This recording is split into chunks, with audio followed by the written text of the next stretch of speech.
So what is the best way to make sure your wig stays on your head during a performance? Glue? I'm guessing glue. Lots of glue. Lots of Right pins. to the skin? Yeah. Yeah. Staples. A few staples. Glue made from donkey sperm. Oh, well, my background is kind of that I don't have any background, to be honest. I was doing BTEC drama at Bolton Sixth Form College, and I responded to an open audition on openauditions.com. And now I'm in a movie, and we're talking to BAFTA, and it's a bit mad, to be honest. Yeah! Dreams can come true! And then I watched every season of RuPaul's Drag Race in 3 weeks. Literally binge watched the whole lot.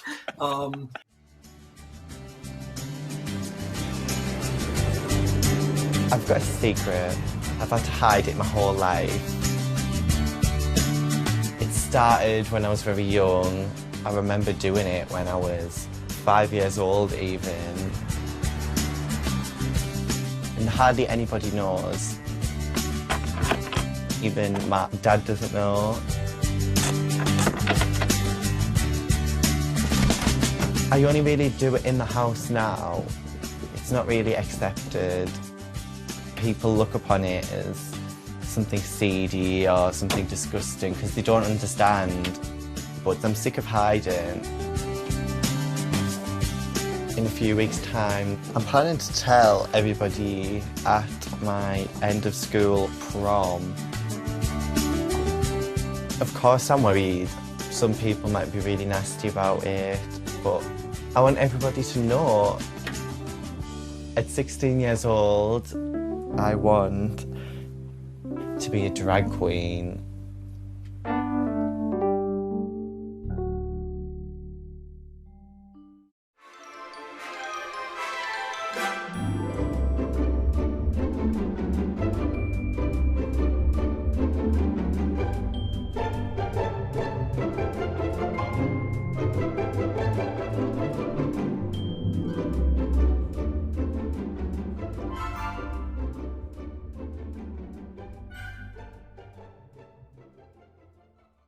I've got the dreams, I've got the style, I've got the moves to make you smile. So kiss my ass goodbye, cause I'm gonna be the one. Amazing. A little late, but See us Go, Jamie. Go, Jamie. It's your birthday. It's your birthday. Go, Hello, queens, drag kings listening to the pod. We are back for another episode of Showgays. This week we have watched. Everybody's talking about Jamie. Everybody's talking about Jamie, which I assume is happening in the same place, in the same town as maybe what's that one where the guys strip for money? What's that one? Magic Mike? No. The Full Monty? The Full Monty is happening in the same town, and probably Billy Elliot and Kinky Boots. That's all the same town, in my opinion. I think you're doing Scottish, and I think this is Northern England. Does it matter to any American? No, it truly No, but does. I'm worried that we'll get like one UK listener who's going to be very upset with us. Listen, how dare you? If they can point out where South Bend and if they can point out where Indiana is on a map, then I will say I'm sorry. How the hell are ya? Molly's looking very spooky today, but Molly, I think it's Molly's trying to do drag. Yeah. Molly's a bio queen. My natural inclination just pulls me always towards spooky, apparently. Anytime that I try to be more feminine, it's naturally spooky. Molly's like, oh, I put on blush today. And everyone's like, wow, costume queen, go off. Oh my God. Molly's actually already ready for our next episode, which I will not spoil what it is. Yes, she's the head of the spooky. Our Thanksgiving episode. Our famously our Thanksgiving episode. RJ, you feeling good? I am feeling good. I'm having a Hofbrau. How's your arthritis? Beer. Oh yes, I had a brief stint of arthritis this week. Just a quick trip of arthritis. My feet were swollen, only for the sole purpose that it got cold. So that's what you can expect when you turn 30 plus. I Great. do want the people to know that. PSA. Adam did tell me that rheumatoid arthritis is like it's like passed on Nope, genetic, that's right? not Isn't what that I what you said. No, I said it's It an is- autoimmune disease. Oh, it's an autoimmune disease. Sorry, which is he listens to everything I say. autoimmune disease is a topic in our conversation tonight. You could say? Kind of. I guess in like the grand scheme of something that is touched on in the show, sure. Yeah, it's a very important part. A departure, you could say, from the stage. Arthritis, I mean. I don't even know what you're referring to, but I want to make a joke that you're old like 32, which was a very funny lyric in the Very opening song, funny. but also very panic inducing as a person who's turning 30 in like 3 weeks. Let me tell you, girl, it sucks. Yeah. Fully like spiraled. I had a when it full, happened, and yes. I was like, we ordered pizza. Like, this is probably like 2 weeks after I turned 30. We ordered a giant pizza. Giant pizza just for the two of us. And he was like, so what are you, like, essentially had a conversation about like passion projects. And then I just started crying because I'm like, I don't want this to be like my legacy that my work is bad. And he's like, what? Calm the fuck down. And I'm like, I'm sorry. I just didn't realize turning 30 would do this to me. What work do you think that you do is bad, RJ? And that's just the thing. I'm just a person who always thinks that I could be better, or like imposter syndrome of like, well, I'm not an expert XYZ, so it's not capital G good. But it's like, but that the shouldn't matter. platonic ideal of yes, good. Yeah. Where's the tension? But it doesn't matter, because if it's a passion project, that means you're supposed to be doing it for fun. So that's true. So, and our hero in this story today learns what passion really is. I thought you meant like he had a passion project. Well, maybe drag is his passion project. That's true. It's my turn to banter. It is. Not to banter. To do the summary. But okay, I won't speak for everyone, but I will say, in my estimation, I think this is quite a good movie, and it's a new movie. And so I want to say, if you want to watch it without any spoilers, I feel like generally knowing the plot of a musical doesn't really spoil it. But if you want to go into it not knowing any plot, not knowing our commentary on it, I would encourage you to pause and go watch it. I think people should watch this. Yeah. However, that being said, I will say this plot is very formulaic. So like, don't expect any shocking beats in this film where you'll be like, whoa, a twist. Like, that doesn't happen, but that's fine. Yeah, the pies aren't people in this movie. Yeah, the pies are just pies. Not people. The pies are pies. Is that a Sweeney Todd joke? Yeah. Gotcha. Okay. Okay, Adam, like you said, it is your turn to do a summary, a 1-minute summary. We challenge you to do a 1-minute summary of the movie musical. Everybody's talking about. I did it last week, but I guess you did. Yeah, I did. RJ did, yeah. It's just because, we have we're the same, like we wear the same size clothing. We talk the same way. Oh. Yeah, like I could see why you. What's happening?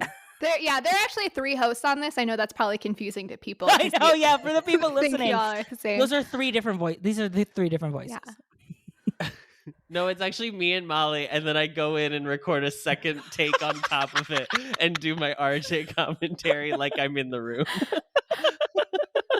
Okay. It's very well thought out. Editing takes me 15 to 48 hours fully to do, so that's fine. Okay, Adam, when the time starts at the top of the minute, your time starts now. Everybody's talking about Jamie is about a newly 16-year-old named Jamie newly 16, from Sheffield, England, who is in high school, who wants to be a performer, specifically a drag queen. He has a teacher who doesn't believe in him. He has a friend who is literally just a friend and has no other interesting aspects about her life because she only services the main character. The mom who unfortunately lives for her son and does not live for her own existence. He has a very complicated relationship with his father. Oh, sweetheart, I've been there. And at the end of the show, he ends up going to prom in a dress, and he is allowed to do so, and everything turns out fine.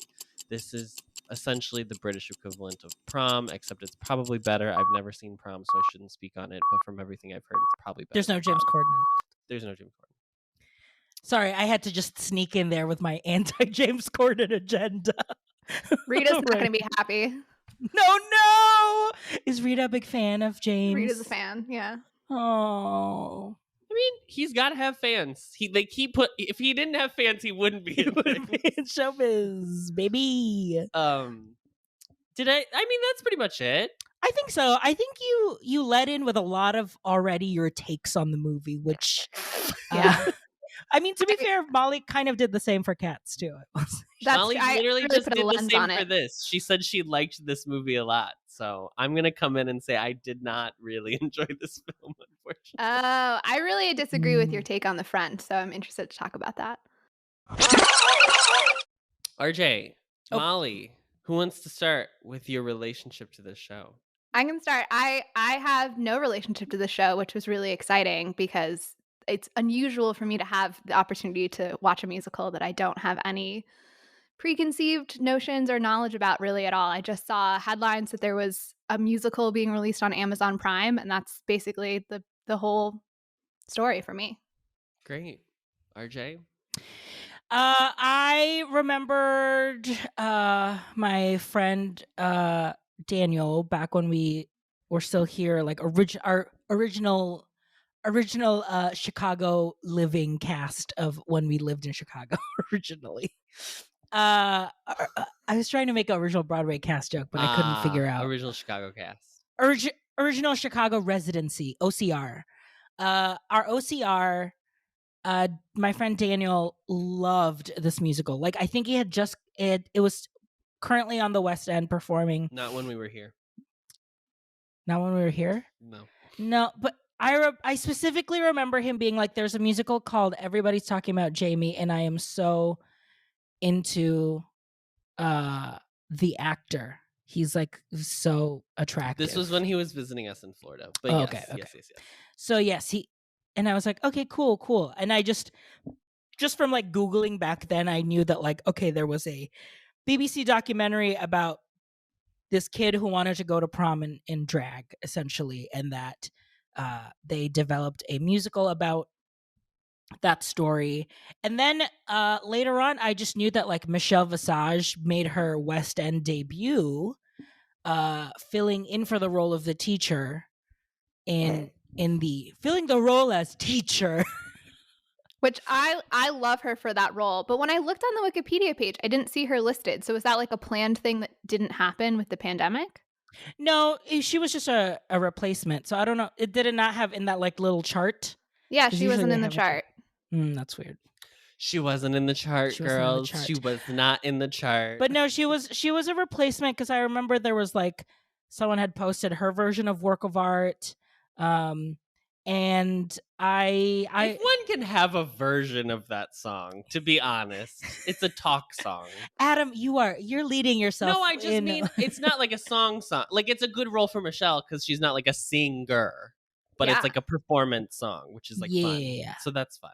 Okay, well, it was her version. I'm not saying I wasn't saying right. like she transformed it to be Michelle's version. Okay. It was just her version of the song. Mm-hmm. So I remember listening to that, and I think like around that same time, they not Fathom Events, but one of those other ones where they film full stage productions and release it to movie theaters around the United States. At the time, we lived right next to Disney Springs over at Walt Disney World, and they usually, because it is a big theater, they'll usually have those types of events. So I was like, hey, there's a musical. I know Daniel really loves this, so let's go see it. And we saw it, and we had a blast. I really enjoyed watching that. I really enjoyed the show. It was I believe, was it the original West End cast? Yes. Okay. So it was a film version of the original West End version. And yeah, that was it. And after that, I really liked a lot of I liked songs from it that I pulled and would like put it in my rotation of like in my music, like my playlist. So I had Work of Art, I had Everybody's Talking About Jamie, I had Loco Chanel, I had Over the Top, and the finale song. I had those Not the opener. I just really loved Everybody's Talking About Jamie. I mean, the opener song is really good, and obviously you've listened to it like literally ever since you watched the movie on Saturday. I'm obsessed with it. It's really good, but I just love love an ensemble song where everyone is like, I'm gonna be very annoying world this building. entire episode, I can already tell. Well, I think this is an interesting case study because you two saw the filmed stage show first, and a while ago I watched the movie first. Then I went back and watched the documentary, and then I watched the stage show. So I don't think I watched the movie. I wasn't watching the movie through the lens of comparing it to the stage show. Yeah. It's very much like when I watched Rent for the first time after watching the movie. I was like, oh, there's so much. Yeah. More. So much more. I mean, RJ basically summed up my relationship because I only knew it through RJ's understanding of the show. But you didn't do you didn't really listen to anything. No, I didn't really listen to anything. I just was like, oh, this was good. And the guy was cute.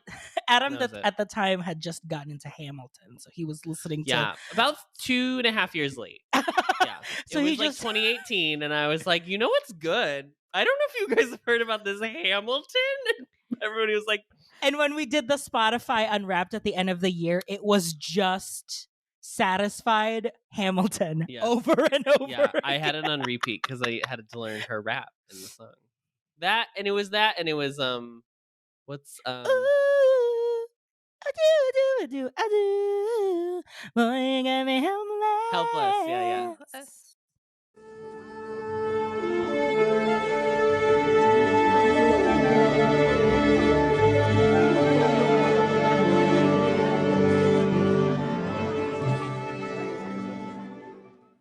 Okay, but we're not here to talk about Hamilton. We're here to talk about Jamie.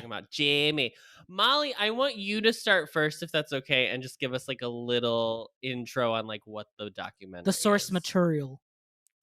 Yeah, okay. So it is a 1 hour, I would assume like made for a television show documentary. Like a 60 Minutes situation. Yeah, probably. it's very like TLC. And in fact, so I have this linked in the show notes, and I think we should actually pause and you guys should watch it.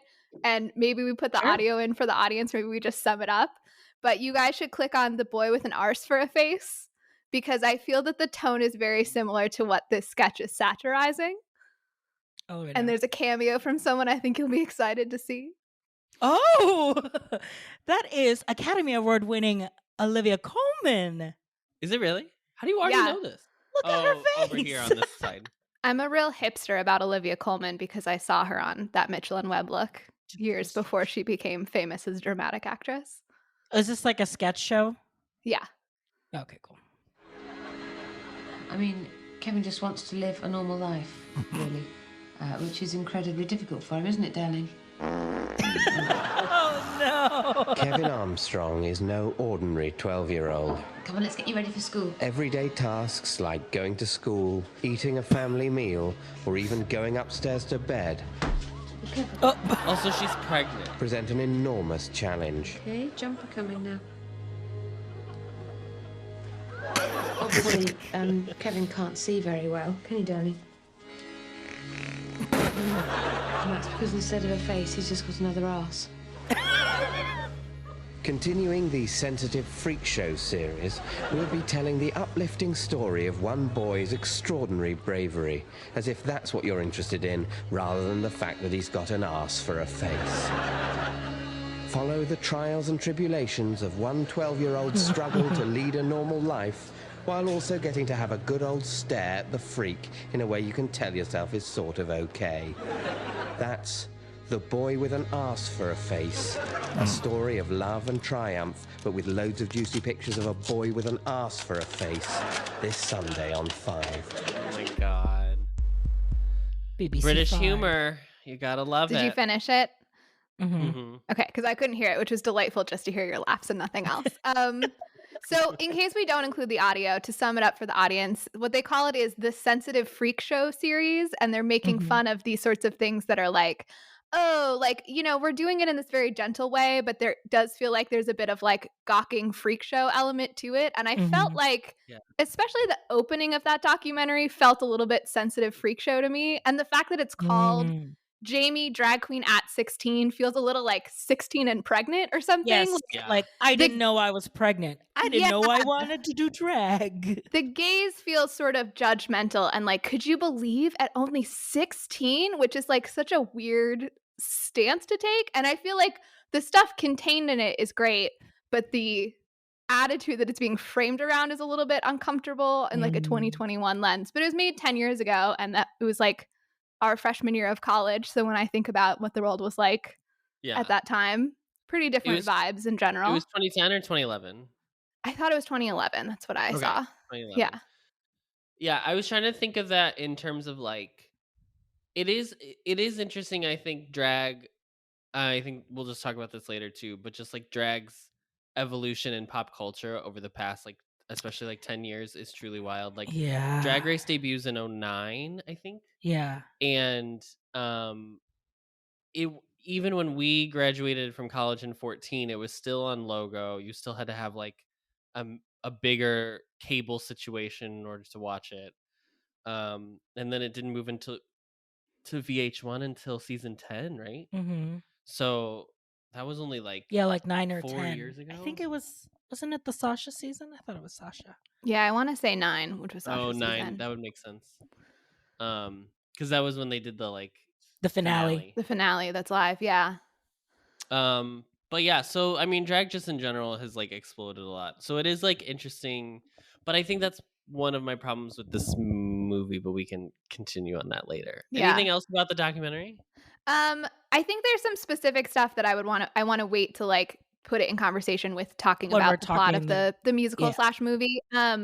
I will also say that one of the songs that he performs is "Born This Way" in the drag show in the movie, which also apparently came out in 2011 and like famously was the first mainstream pop song to even include the word trans, which is different from being a drag queen, obviously. But I was thinking about, in terms of remembering the temperature of the culture at the time it was released, to think about "Born This Way" coming out at that, like it was a brand new song. Yeah, it everyone. is really wild.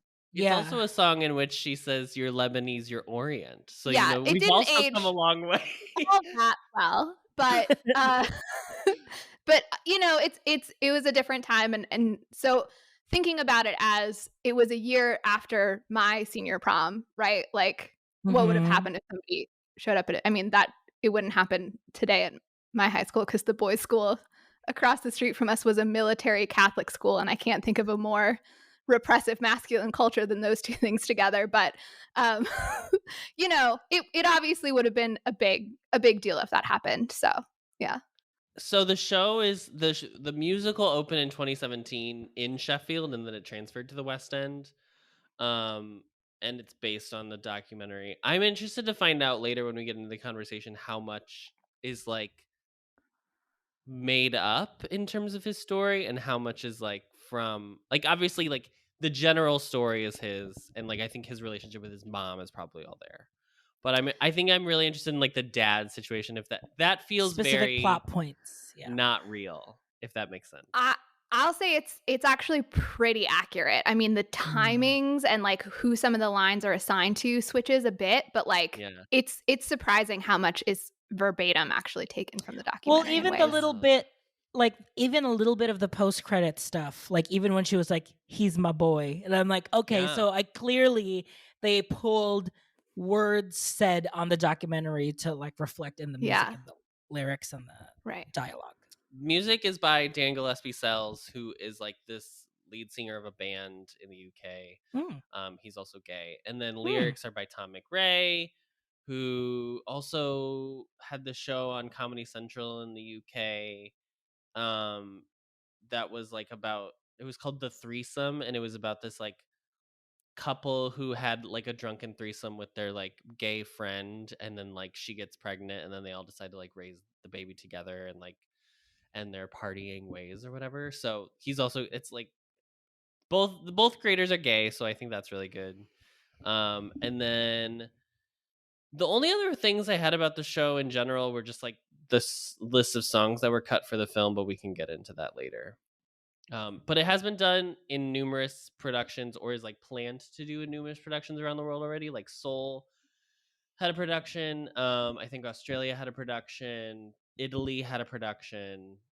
So it's like, and it's supposed to come to LA, and then I think it's gonna end up on Broadway at some point. That's the plan as of now. But obviously, COVID has thrown everything out of whack because it hasn't officially closed on the West End, but it's been dark for a while, and then it opened again in 2020 for like 3 weeks, and then closed again, and now it opened again, and I think it's closing again. I don't know. It's all very confusing. Yeah, because I know the lockdowns in the UK have been a little more intense than ours have. Yeah, I feel like it's also important to say that I don't know if it's Tom McRae or McRae. I don't know which syllable you put the emphasis on, but I Tom said McRae. Yeah, Oh, Tom okay. McRae or Tom McRae. That was the same word. Anyway, he did the book and lyrics, and he also starred and originated as Jamie, and is like amazingly talented. I feel like you introduced him in such a flat tone of voice, and I was like so impressed with him. Really? Yeah, He's Jamie? he's Jamie.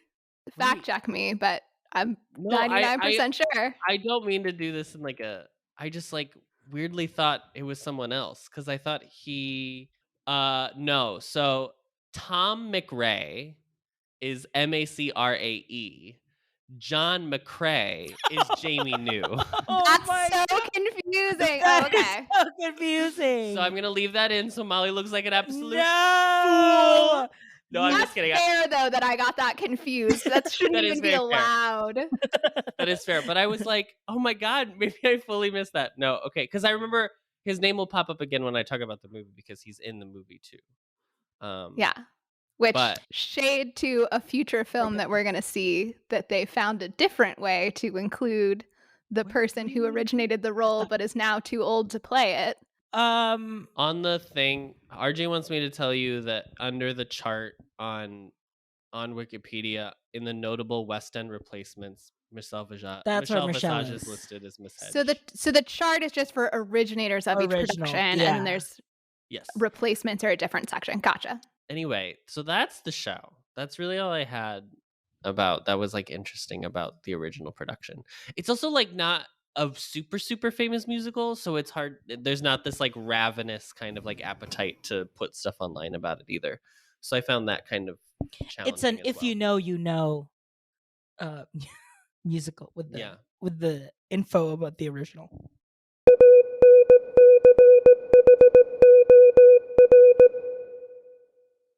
The movie is directed by Jonathan Butterell, and it is his first directing thing, I think, is what I saw. The screenplay is by Tom McRae. It's based on the show. It's produced by Mark Herbert, Peter Carlton, and Arnon Milchan. Starring Max Harwood as Jamie, Sarah Lancashire as Margaret New, his mother, Lauren Patel as Priti, his best friend, Shabna Gulati as Ray, I believe, like the mom's friend. Mm-hmm. Ralph Ineson is Wayne New, his dad. Adil Akhtar is the principal, I believe. Samuel Bottomley, probably. Oh yeah, Samuel Bottomley is, I think, the dean, the bully. Sharon Horgan is the teacher, Miss Hedge. Richard E. Grant is the famous drag queen, Loco Chanel. Oscar-nominated Richard E. Grant. From Swaziland, which is not called Swaziland anymore. Yeah, it's Estwani or something like that. Estonia, I think. Something like that. Estwali. Or I think that's what the people, like the group of people are called, Estwali. I literally, because I saw it on Amazon, because when you like pause they do. They do bar trivia facts.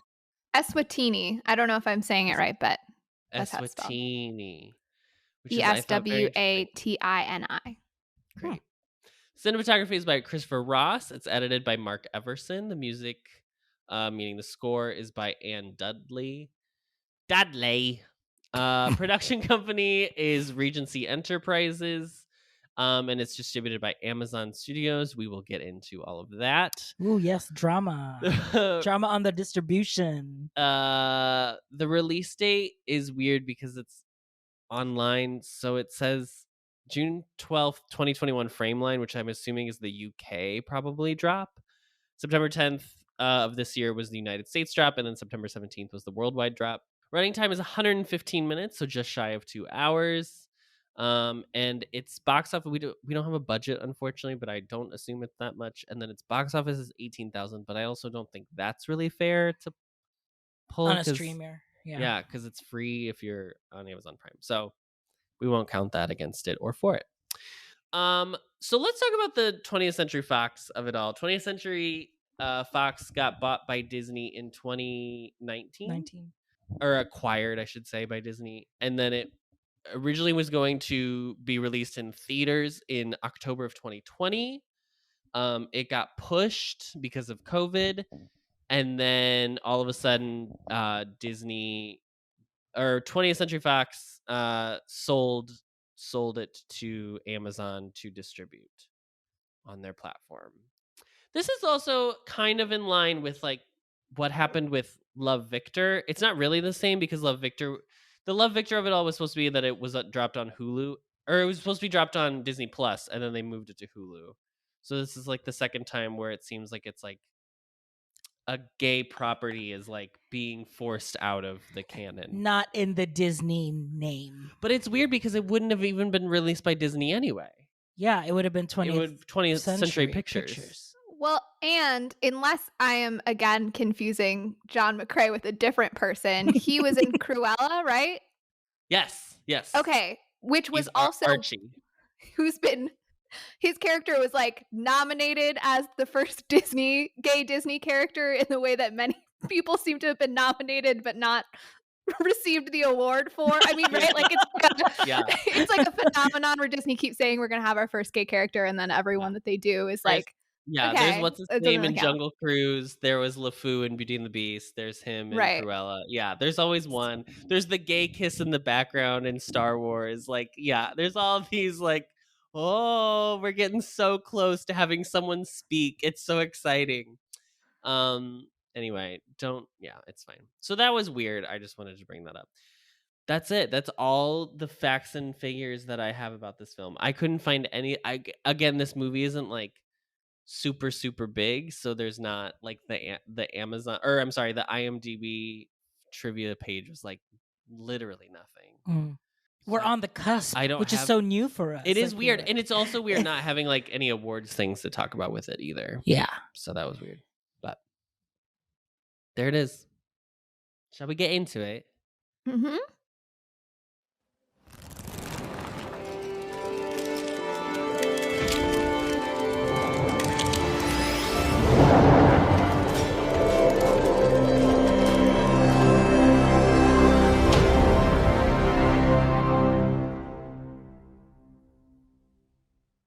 I didn't really enjoy it.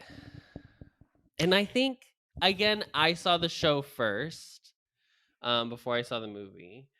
I think I have objective opinions as to like things that are not great about it that I can like get into specifics. But I think overall, I just like thought it left me feeling very like tired and not inspired, even though I think it tries to make itself feel very self-important. And I think if it had done a little bit less of that, I think overall I would have enjoyed it more.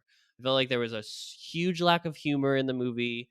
There's like barely any jokes. And I don't really like to do this to performances, but I really don't think the kid, Max Harwood, was that good as Jamie. I just don't think it. I think he's very cute. I think he sings and dances well. I unfortunately just don't think he like has like charm to pull it off. Like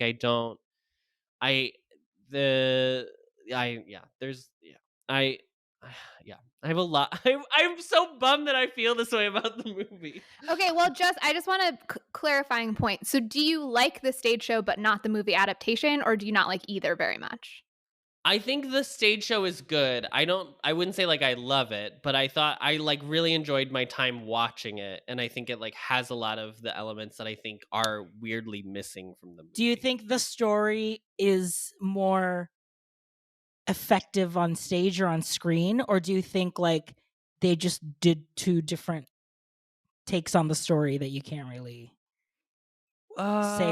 say the story is better? I think it feels more like a show that you can like remember seeing after watching the show, whereas opposed to like finishing the movie, I was like struggling to remember like specifics that happened in the film, as opposed to like obviously plot points, which are like very, again, they're very like staid and rote and like not very inspired, to be honest. But I think there are good aspects of it. I do want to talk about those things, but I think overall I just was like a little bummed. I don't think it was like bad. I just thought it was like fine in like kind of like a boring fine way, in a weird way that like a musical about a drag queen, you wouldn't think you would come out being like, oh, it was kind of slow. Like when I felt like it was very slow in the latter half.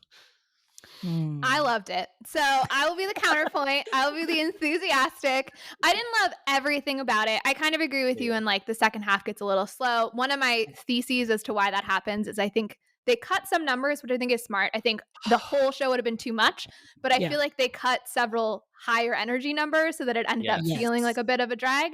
But I thought Max Harwood was amazing. I'm also a little bit in love with him. I did stalk his Instagram just to be like, maybe he's bisexual. Maybe I would have a chance, but no, he's gay. No. Not surprising, but I was like, maybe, which is, I've talked to my sister about this. It's like the stupidest thing where like you see a celebrity and then you find out their sexual orientation like doesn't include your gender, and you're like, well, oh, that's too bad. I wouldn't have a shot with them, as if you would have in any other like that's the only obstacle. That's the only obstacle to me getting in with Max Harwood is just his sexuality. Girl, you're telling me like I don't love 7 men from Korea.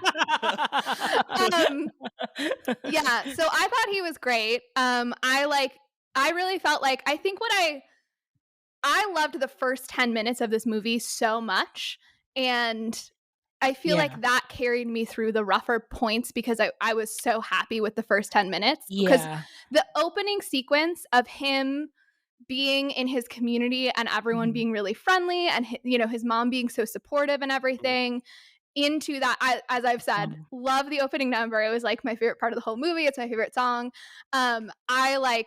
I was really jiving with it, and so I felt like it propelled me into this very happy space that then I was like happy to be in.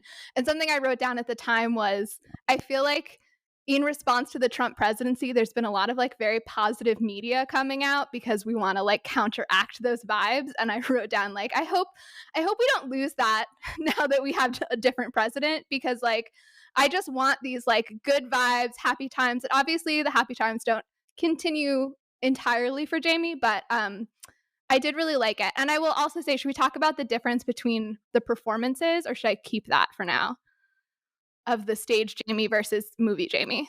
I think we can hold on to that for a minute. Well, RJ, I want to know what you thought of this movie, because I think I've talked a lot about it at home, and you've just kind of listened to me rant about this film. It's my lot in life as Adam's wife. That is the sanctity of marriage, that I listen to all of your takes, good or bad. And was this good or bad? Who knows? Okay. I think I am understanding that the movie, I feel like, is taking a departure from the stage, meaning I think they're trying to do like they're trying to lean in more on the like inspirational. And I think if you were to ask me like which I preferred the stage more, just because it was a level of like campiness, fun, just in the drag world in general, that I felt like was so exciting in the stage version, that Jamie was so excited to get into, that I felt like in the movie just depiction of drag, it didn't feel as exciting, rather than more like I want to it felt very like Tiny Tim wanting to like pursue his dreams. And I don't know, there was just something like, it felt really like, yeah, like it was just really sad for, I don't know, like the stakes felt just like very misplaced, that I felt like it lost the excitement and the fun that was in the stage version. But not saying that it was bad necessarily. I think it was just like, I felt they made a creative decision that like, because this is a different media, this is a movie, more people will see it. Let's focus on what we want people to like learn and like take away rather than like giving an experience in the stage show that, you know, is like giving you the excitement of what the world of drag could be. There's definitely a feeling I agree with in the movie of like educating the normies and like bringing them into the world that is not there as much in the stage show. And I think the best example of that is the scene in which Jamie first shows his shoes to Pretty. I don't know if I should say it as Pretty or Preety because they're like doing it in a northern accent and like I don't know how to say it as an American. Pretty. I'll call her Pretty because I think that it's like an intentional pun, right? So when he shows his shoes to his best friend and is like revealing, I want to do drag, in the stage version, she asks him about like, so do you want to be a girl? And she's a little weirded out by it, but it takes her like a half a second to get over her initial hesitation, right? And it feels like that scene is there to tell the audience, this isn't a show about a trans kid, and that's cool too, but like that's just not what this is about in particular. Whereas in the movie, it feels like, okay, I know this is going to be like weird, but like let me okay, so like there are trans people and there are also, and it felt like someone was like giving me this remedial lesson in the difference between drag and trans experiences, and like I see why that's necessary for some people, but was kind of obnoxious. But I will understands that already. But I will say that like it was definite. They did that. I felt like through the tone and not necessarily. It's not like they went out and was like, "Well, Pretty, let me explain to you trans gender identity drag." It was like just in the tone and the. So that way I was like, okay, this is utilizing the form of movie like cinema as a way to like give that. It was interesting that was like good. Like it was the lines were almost exactly the same, but the tone was so different. It was actually a really interesting study in how you play a scene, really changing the scene.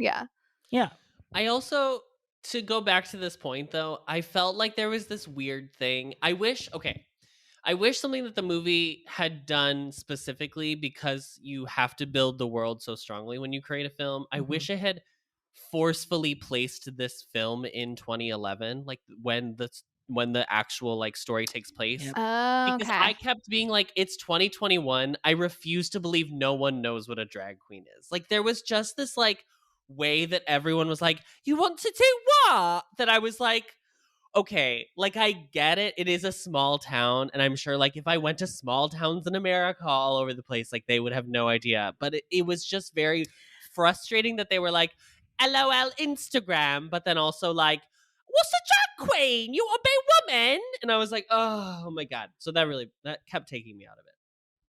Yeah. It was interesting the fact that in the opening scene, he's scrolling through Instagram, right? And I think there's this whole, they're like, I am not deep enough in this community to speak for it, but like there's this whole discourse about like Instagram queens and the young people who are able to so easily access drag, but then like, do they not know the history and the performance that goes with it? And I feel like also the This Was Me song was sort of speaking to that as well. So I do think that they I think that they made some smart choices with setting it now, but I think that that's an interesting idea that maybe it should have been kept to 2011. That I also like that idea of making it that. Well, let's listen to a little bit of Don't Even Know It, which is Molly's favorite song in the world currently. Yes. And I think is just fine. Oh my God. We can listen to a little.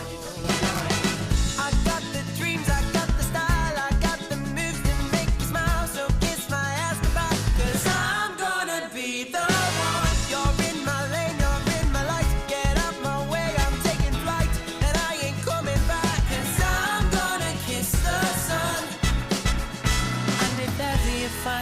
getting you down.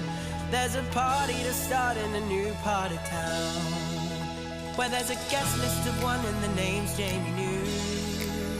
And if you ask me real nice, I have a real problem with some of the music in this show because I think it's just okay. And I think it wants to be better. And I don't know if it's like the arrangement for the film or I don't know what it is, but there's something about some of the songs where, like, especially Don't Even Know It, where it's like, da da da da da da. It's just so repetitive and not like interesting to listen to, but it's also not trying to like do a house beat thing, which is like very like drag club. I don't know. I was just like, I think you're. I truly feel like you are thinking about this too much.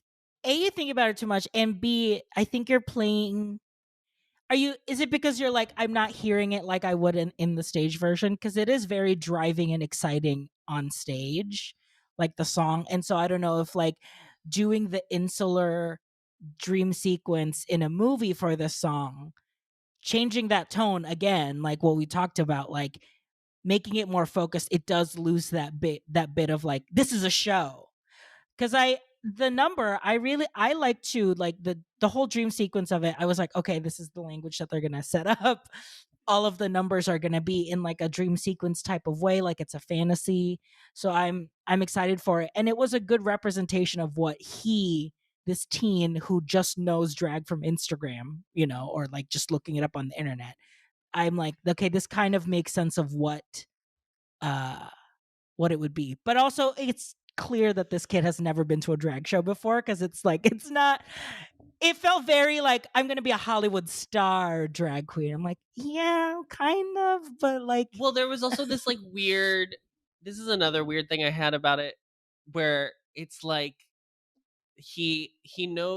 ostensibly you're supposed to think that he only knows about drag because of like Instagram, which fine, whatever, but like, again, it's 2021. We're now at least one season into RuPaul's Drag Race UK, so I don't know if I totally buy that. Plus, they like whatever, it's fine. But also, there's like an active drag scene in his town. Like, it's not big per se, but there's like I feel like if you take a long look at this story, unfortunately for me, it starts to fall apart very quickly. And I think the only reason I feel like I have to look at it is it because it removed so much frivolity of the like stage version that it became so grounded serious and like important with a capital I, that now I like have to think about it in these terms instead of just being like, oh, what a little bop that I can like bop around to, and it's just like a little show. So, okay, let me make a counter argument to the whole, like, look, everyone should know about this and it shouldn't be this big of a deal in 2021. I think there is still a very pervasive idea, I know in this country, and I would guess in the UK as well, that young people should not be exposed to LGBTQIA experiences, right? And I think, especially actually, I think the teacher character works really well for this, although I also have an issue with how that's done in the film. I think that's done better in the stage show. Oof. But I think that the teacher as his representative of, look, like, that's not real life, and like you can't have it that way, and like, while you're still a student here, you have to conform to gender norms, I think is probably still an experience that like like, I think, Adam, probably your reading of like how 2011 is different from 2021 is very informed by the fact that you became an adult in that amount of time. And I bet that if you were having basically your same life, but in 2021, like if you were now 18, I think you would maybe experience more resistance to that idea than you experience as like a 30-year-old now. Yeah. I just still feel like I would experience less than I would have in 2011. Like, I feel like I would have bought I would have been able to suspend my disbelief a little bit more if they had more specifically put it in a specific, like, I just feel like setting it in like, this is today doesn't feel true to the real actual lived experience of this person that this is actually about. And they literally start the film off by being like, this is a true story. So it's like, okay, well, then actually tell the story. Like, I will buy that it's a musical. You don't have to sell me on that point. I will buy that. But like, you still have to make it work. And I don't think it feels like the 2021 situation, or like setting it in the present, it's just very much like, when you're doing like any show and it's like, oh, let's throw a fun current pop culture reference right here to like tongue in cheek it. But they don't do that. Well, they did that Bianca Del Rio joke, but then obviously she also showed up in the movie too. But they had like a throwaway Bianca Del Rio joke. But it didn't feel like a specific, and like if they didn't make any references, I kind of still would have bought that it was 2011. But because they made those specific jokes sometimes that I'm and references and the twins that wanted to be a YouTube, you know, like YouTube stars, They were that I'm like doing TikTok videos. They were doing TikTok videos, so I'm like, okay, then you are deciding. But it's like, but it doesn't even. It felt very in between. Let me say a couple other nice things about the opening, and then we can continue to say mean things, I guess, about this movie that I loved.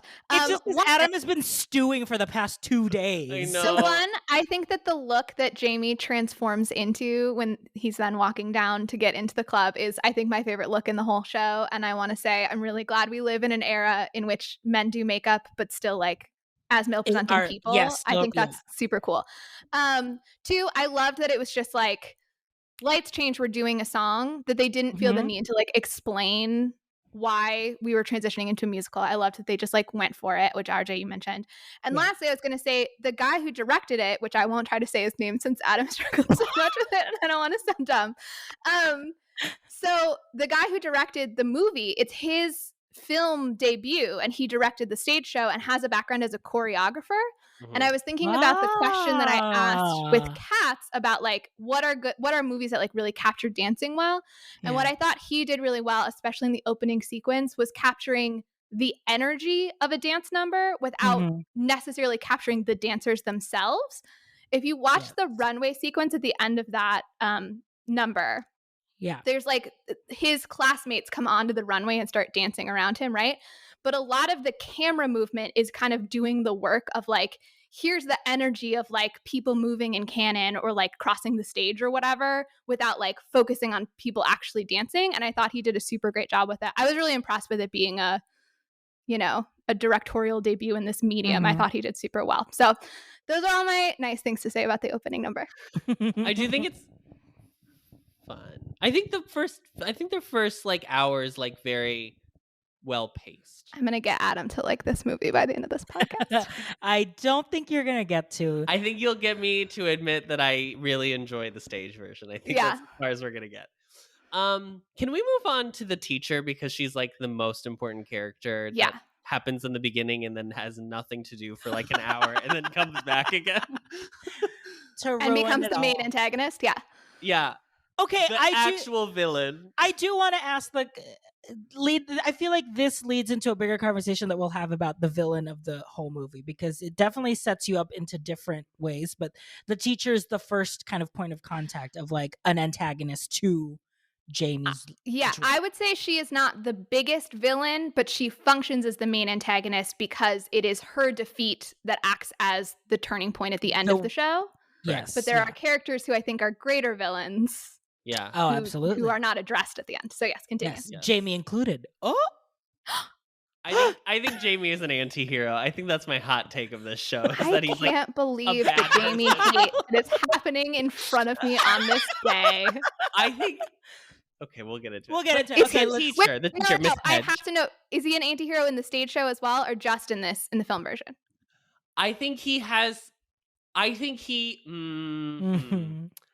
I did not react to him when I saw the stage version the same way. I think because there's so much, again, comedy and like jokes that are like cut of his, where he gets to like get the audience on his side. So then when he has the breakdown he has, it feels justified and you're still with him.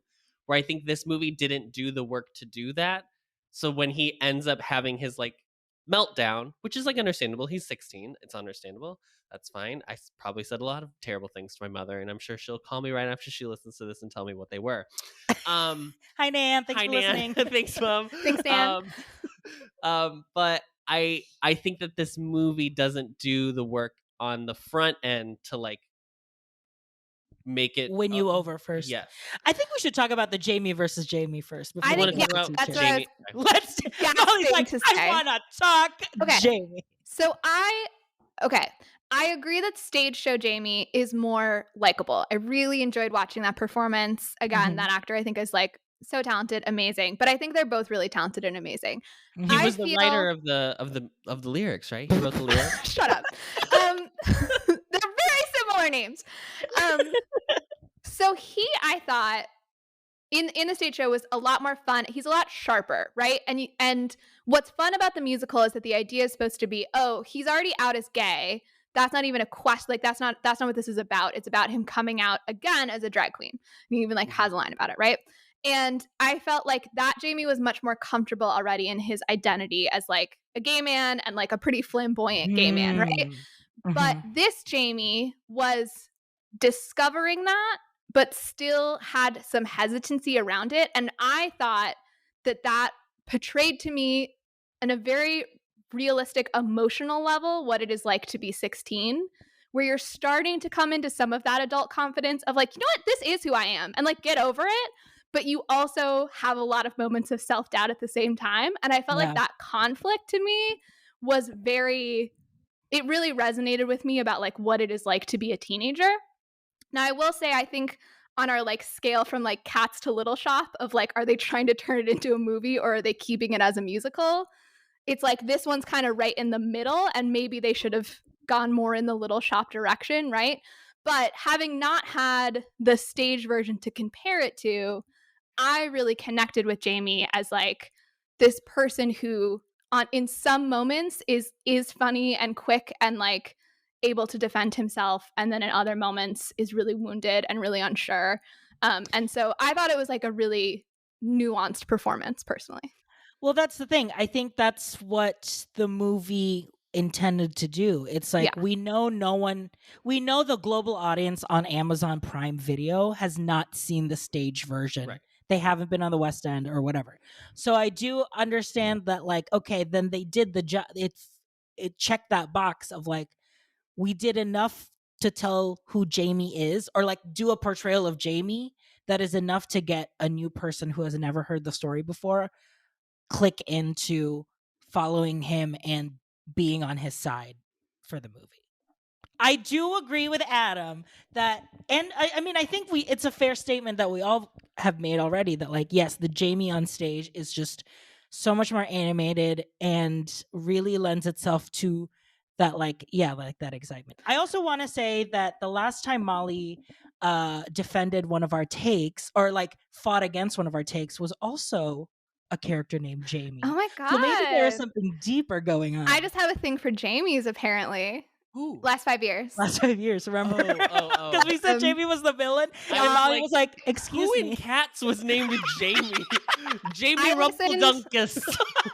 I listened to Last 5 Years with a couple of friends on a road trip recently, and one of my friends really hated it, and I got extremely triggered, and I don't even know why I brought it up, because I'm going to say no, I don't want to talk about it, but it was a bad experience for me.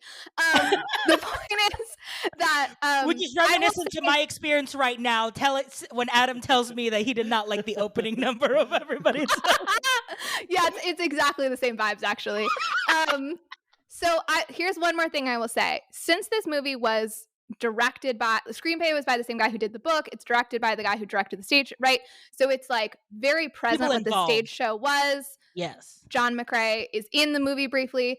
I do also wonder if Max Harwood felt like, I have to do something different, because even knowing, okay, it's not like most people have seen the stage version and this, I wonder if he felt like I've got to take the character in a different direction, so I'm not just being compared to that. Yes, yeah. I know that like this is Max Harwood's first film. He auditioned when they were looking for the search for the Jamie that will be in the film version. So I do feel like he was like a sophomore in university when he auditioned. So I do feel like when he watched the musical, he probably was like, that's what I'm reacting to, because I'm closer to the age of when Jamie was doing this, that it's the hardships, it's the internal stuff, it's the like questioning things that he probably clicked into, which probably as an actor, he leaned into most of those choices which I'm sure ended up being like, okay, this is your take. This is the take of the film, because that's what really got you interested in Jamie and in acting, you know? So I kind of see that argument. It's just very funny. Like at the end of the day, it comes to preference that like, we just like a good time. Yeah. Well, I just think the story itself, yeah, I can't keep harping on this. Can we listen to a little bit of Wall in My Head, which is like his want song. It was something he said, his words built a wall inside my head. Just one little thing, didn't mean that much to him, but it keeps building and building and building. This wall in my head, this wall in my head.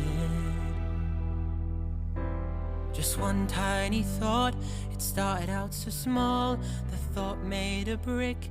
I do think he's very sweet in that song. They do something that I really hate in the song, the direction, where they show you the interaction he has like with his dad later. They like spoil it before it happens, and I wish they had like held that moment for right before when he talks about everything with Pretty. Because they already do it in the lyrics. It's like one little thing that he said, and if they didn't show any flashbacks, or even just the flashbacks of like him, you know, being forced to play soccer, or like him just like being forced to hang out with his dad, not actually showing the event, I think it's like, okay, that did the job. I know exactly what is going on here. This is truly what is deep within, and I already got it. So yeah, and like the lyrics already did the work. So I agree. That was my big thing. I'll agree with that. I think it would have been stronger to not reveal as much in that first song. Yeah. I just want to say, in case people haven't seen it, there's an entire flashback sequence during his song, where you see him like playing soccer and his dad like cheers him on, and you see him like at the pub and his dad is like ignoring him, and then you see him in essentially his mom's vanity, like putting on makeup, wearing a dress, and then something happens and it leads to like the end of the song where he looks very sad. You don't need to see it to know it was probably not a great situation. And then later, right before It Means Beautiful, which is Pretty's song to Jamie, he like reveals the trauma, as Jamie Lee Curtis would call it, and showing us the scene. And I was like, yeah, no, that what I thought happened. I didn't need to like see it. I didn't need to see it. I could have had you just hold it until this moment. Yeah. I did think though, so the word, what happens is that his dad calls him disgusting, and then that becomes this trigger word for him, and then later Dean the bully uses it. So it did still have the impact of like, oh, now I understand why you had such a big reaction to that word, because the word is still kept secret. Mm-hmm. But I do have a question that I want to pose to you guys, which is obviously beauty is a big theme in this show. His best friend is named Pretty. Pritti. He talks a lot about like feeling beautiful. And so in that scene that Adam's talking about, where he's talking to Pretty in her room, he says like, without me, his drag, I was gonna say his drag race. His drag. I'm me. I'm 16 years old from Sheffield, UK, and I am here to win the competition. In the voting, I couldn't believe it. I'm just gonna assume that everyone who listens to this has seen Drag Race. Yeah. So anyway, he says, without me, I'm just ugly. Yeah. And here's my question: would this be a better show if Max Harwood was not one of the most gorgeous human beings I've ever seen in my life? This is actually a problem I have with the film. Yeah. Because there is not a lick of this movie where you think that he feels bad in his body, in the way he looks. Yeah. There's an entire sequence when he's like leaving to go to school where he like looks in the mirror and is like, ooh, I'm so cute. And then later we're supposed to think like he thinks he looks bad. And I'm like, I don't buy it. I don't know. No, I agree, because there's a thing of like, obviously the people who have really deep like internalized stuff are the ones who like act out the most, right? Like they're overdoing it to hide that they're actually insecure about it. But it does feel like the acting choices that he may have made lean into that's not a subtext of it. Like it's, you can tell that it's like, oh, he really thinks that he's like yeah, I'm cute. But there is a way to do it of being like, I'm actively overdoing it, or like this is a choice because I know I don't want to face Or myself. if they went with the like, he's a wallflower. If they wanted to go with this like more serious and like not as funny Jamie route, do like he's a wallflower, and then when he becomes me is when he like blooms into like the person. Yeah, now that we're talking through it, it does feel like they kept all the witty stuff about Jamie, but I think it ended up kind of being at least for us, like a detriment to when he talks about his internalized stuff, because it's like now there's a disconnect. But then I don't know, like in the stage, technically, like that's also the same. Right.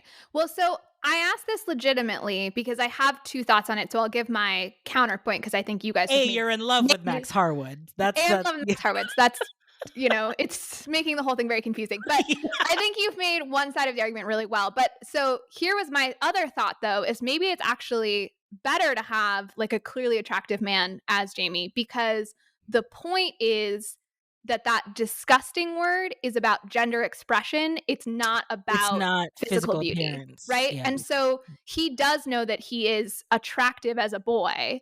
It's that what feels disgusting is not sort of the aesthetics of me as a person. It's this feminine part of me that is disgusting. Sure. And so I am ugly maybe when I express femininity, but ugly is sort of functioning in a different way. And so there's another way of seeing it where it's like actually a stronger choice. Yeah, I'd buy that too. I still don't feel they totally leaned in that direction either, because then I feel like you would have been like, but then try to maybe play more masculine or feel more uncomfortable, like just show like a kind of like a duality more than just. Yeah, but I think they want it to be a story about how maybe society has gotten to a point where we're fairly comfortable with flamboyant gay men, but drag feels like a step too far. Sure. And in that way, I think it is strong to be like, no, he's like definitely gay. Like I guess it gets hard, right? Because in a way, it's like, well, in order to portray somebody being really comfortable as the gay kid in school, they like have to be kind of feminine because that's sort of our understanding of what that means, right? So I guess it just gets complicated in that way. No, I agree. I mean, like, because then you have the Love Simon, which is like the opposite, where he's like specifically not feminine in any way. Gotcha. And we're supposed to believe that, like, oh yeah, this is someone who's like, I'm gay, but it's like, well, what are you trying to say? That like, you don't have to be a girly girl to be gay. You can just be like Simon and play. That's his. He has like a. Or like we're not talking about Love Simon. Yeah, I know. But I think that speaks to a bigger thing of like, it's so hard to represent an entire spectrum. And I think now, as 2021 lens, like 2021 eyes, I think we are more versed now of being like, okay, it is a full spectrum. So it is getting harder now to tell these more like insular stories. But I do think, going back to your time period note, if this was set in 2011, it wouldn't be a big, like, it'd be like, oh, okay, because it was 2011. Like, no, we had a smaller view of like what drag and femininity and gender expression was. I will say something that I really do like about this movie is that it is a coming out story about drag and not just a standard coming out story, because we have so many of them and they're not really doing anything new unless they're told from a specific point of view. And this one is doing the drag point of view, which I think is why it's interesting. Well, I think that actually brings up an interesting point, another point I want to talk about, which is I think this musical is pretty unique in having a gay man as the protagonist at all. Yeah. And because, I mean, we know a lot of performers are gay. We know that, and we've certainly had, actually, I think a lot of drag characters in musical theater, but not so much a character who, for the majority of it, is presenting as male and is a gay man. So I looked up an article about this. So I will tell you a little bit about it. So this is by Lovelock, and I don't know how to say this name, Zand Villet, who's a Dutch undergrad student who I read her bachelor's thesis because it was the only piece of academic work I could find on Everybody's Talking About Jamie, since it's such a new show. So she talked about Lovelock's article where the article is about 21st century depictions of the LGBTQIA community and how it's getting more inclusive in the 21st century, whereas it was a lot of sort of coding before that. So he puts forward that there were these 3 depictions of gay men in the 20th century. So I'd love to hear your guys' reaction to this. So the first one is the drag queen, which was kind of for comedic value up until around the 70s, but was allowed to kind of grow from there. So some examples are the MC in Cabaret and Frankenfurter, which are sort of sexually ambiguous characters. And he points out that sometimes there's like not a lot of distinction between lived gender identity and drag, and which can allow for sort of some reassurance of butch femme pairings, even if they're same sex. So his example was Lacage, that like in that relationship, the man who is a drag performer, I don't know, I feel like the terminology in the musical is not all that clear, so I'm doing the best I can, right? But like we've got this very feminine and drag performing man, and then this more butch man, and so it kind of like gives us that like heterosexual feeling. Yes, the birdcage is Lacage. It's the same. It's the same thing. Sorry. The second is the drama queen, which is like the tragic bury your gays situation. Like they have AIDS, or it's a metaphor for AIDS. They die in the end, right? Yeah. And then the third, and this one I feel like he didn't have any great examples of it, but it's the dancing queen, which is like a parody depiction pointing back at the whole everybody in musicals is gay thing. And his one example was like Spam-A-Lot and a character in that who's gay. But there's not a lot of like complex I don't think I can think of any protagonists who are like gay men who are not being drag queens for most of the performance that are on stage. But maybe you guys can think of somebody. No, I can't think of no, any not either. in any major musical theater, I don't think, especially from the 20th century for sure. The only ones I like that come to mind off the top of my head are like, again, like Angel from Rent, who's basically trans. Like that's never really clear technically in the show what they identify as, but Angel in Rent, who's obviously going back to like the drama queen trope, and then Alban in La Cage, who is the drag queen. Right. So I think it's interesting actually that it's like we've been bringing in drag queens before we just let gay men be the protagonists. It feels like there's like a natural overlap between those two genres, I guess. Yeah, and even like, but it still isn't about him being gay, if that makes sense. Like the show isn't about him being gay. Yeah. He could be straight and just want to be a drag queen, and this would basically be the same show. I think it could be a more interesting show. No. I don't know. I think it could be very interesting if you have a straight guy who wants to be a drag queen. I think it's probably very rare. It's a very unique point of view. I would love to see a show about that. I just don't think it would be, you could just do this show but make Jamie straight. It seems like especially his relationship with his father would not really track if that were the story. And it gets into, but then at that it gets into the like, what is it about dressing up and performing like as a straight man that you're getting? But that's not what this movie is about. I think actually maybe that's Billy Elliot, which I thought was also interesting that I saw several references in like reviews and media and stuff that kind of put this in conversation with Billy Elliot. Electricity. Because he's famously not gay. Well, we don't know. Right. Well, I mean, so I guess we don't know because he's like 11, like a child. Right? Yeah. The point is that you can like dancing and that doesn't mean anything about your sexuality. And he has that friend. I saw this show years ago. It's so crazy that we are at a point in Western society where we literally had to make a movie where they were like, he wants to dance and that's okay. Like that's where we are at with our view of patriarchy. Isn't that horrifying? Yes. Oh my God. So I wanted to say in Billy Elliot, he has the friend who likes to dress up in dresses, and that number is sort of played in part to make him contrasted with Billy, to be like, well, Billy's not interested in like putting on dresses or whatever. That's the thing his friend does. And like, I don't know, maybe there's some like judgment on the friend as a result of trying to no homo Billy there. I don't know. I think we should watch that movie at some point because I feel like I need to revisit it to really say. I've only seen the stage version. I've only seen it on stage. And I will say it's a fine show.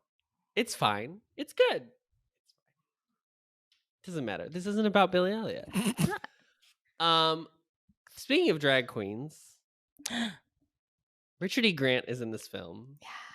A lot of people say he steals every scene that he's in. I would probably agree. And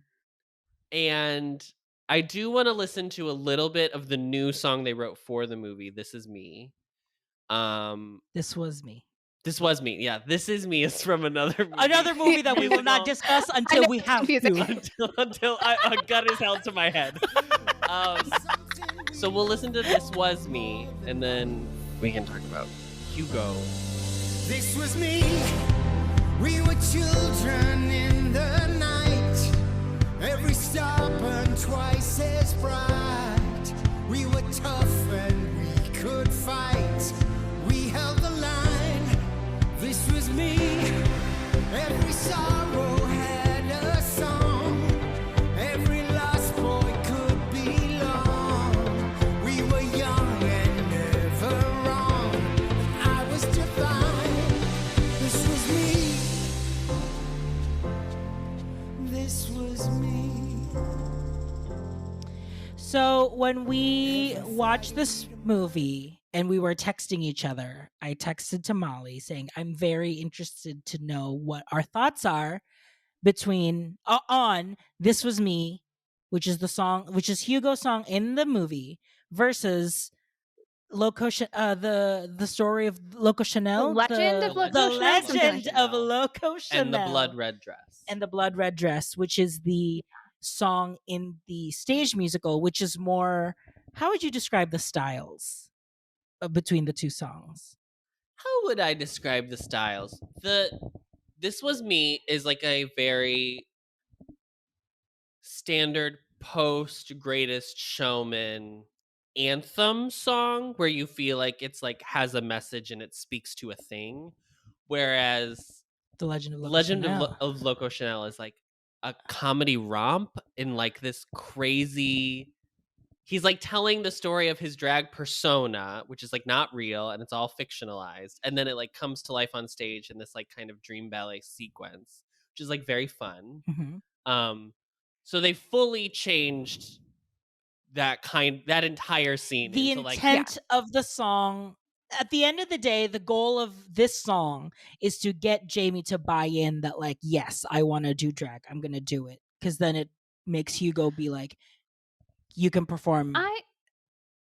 Wait, the function in the stage show?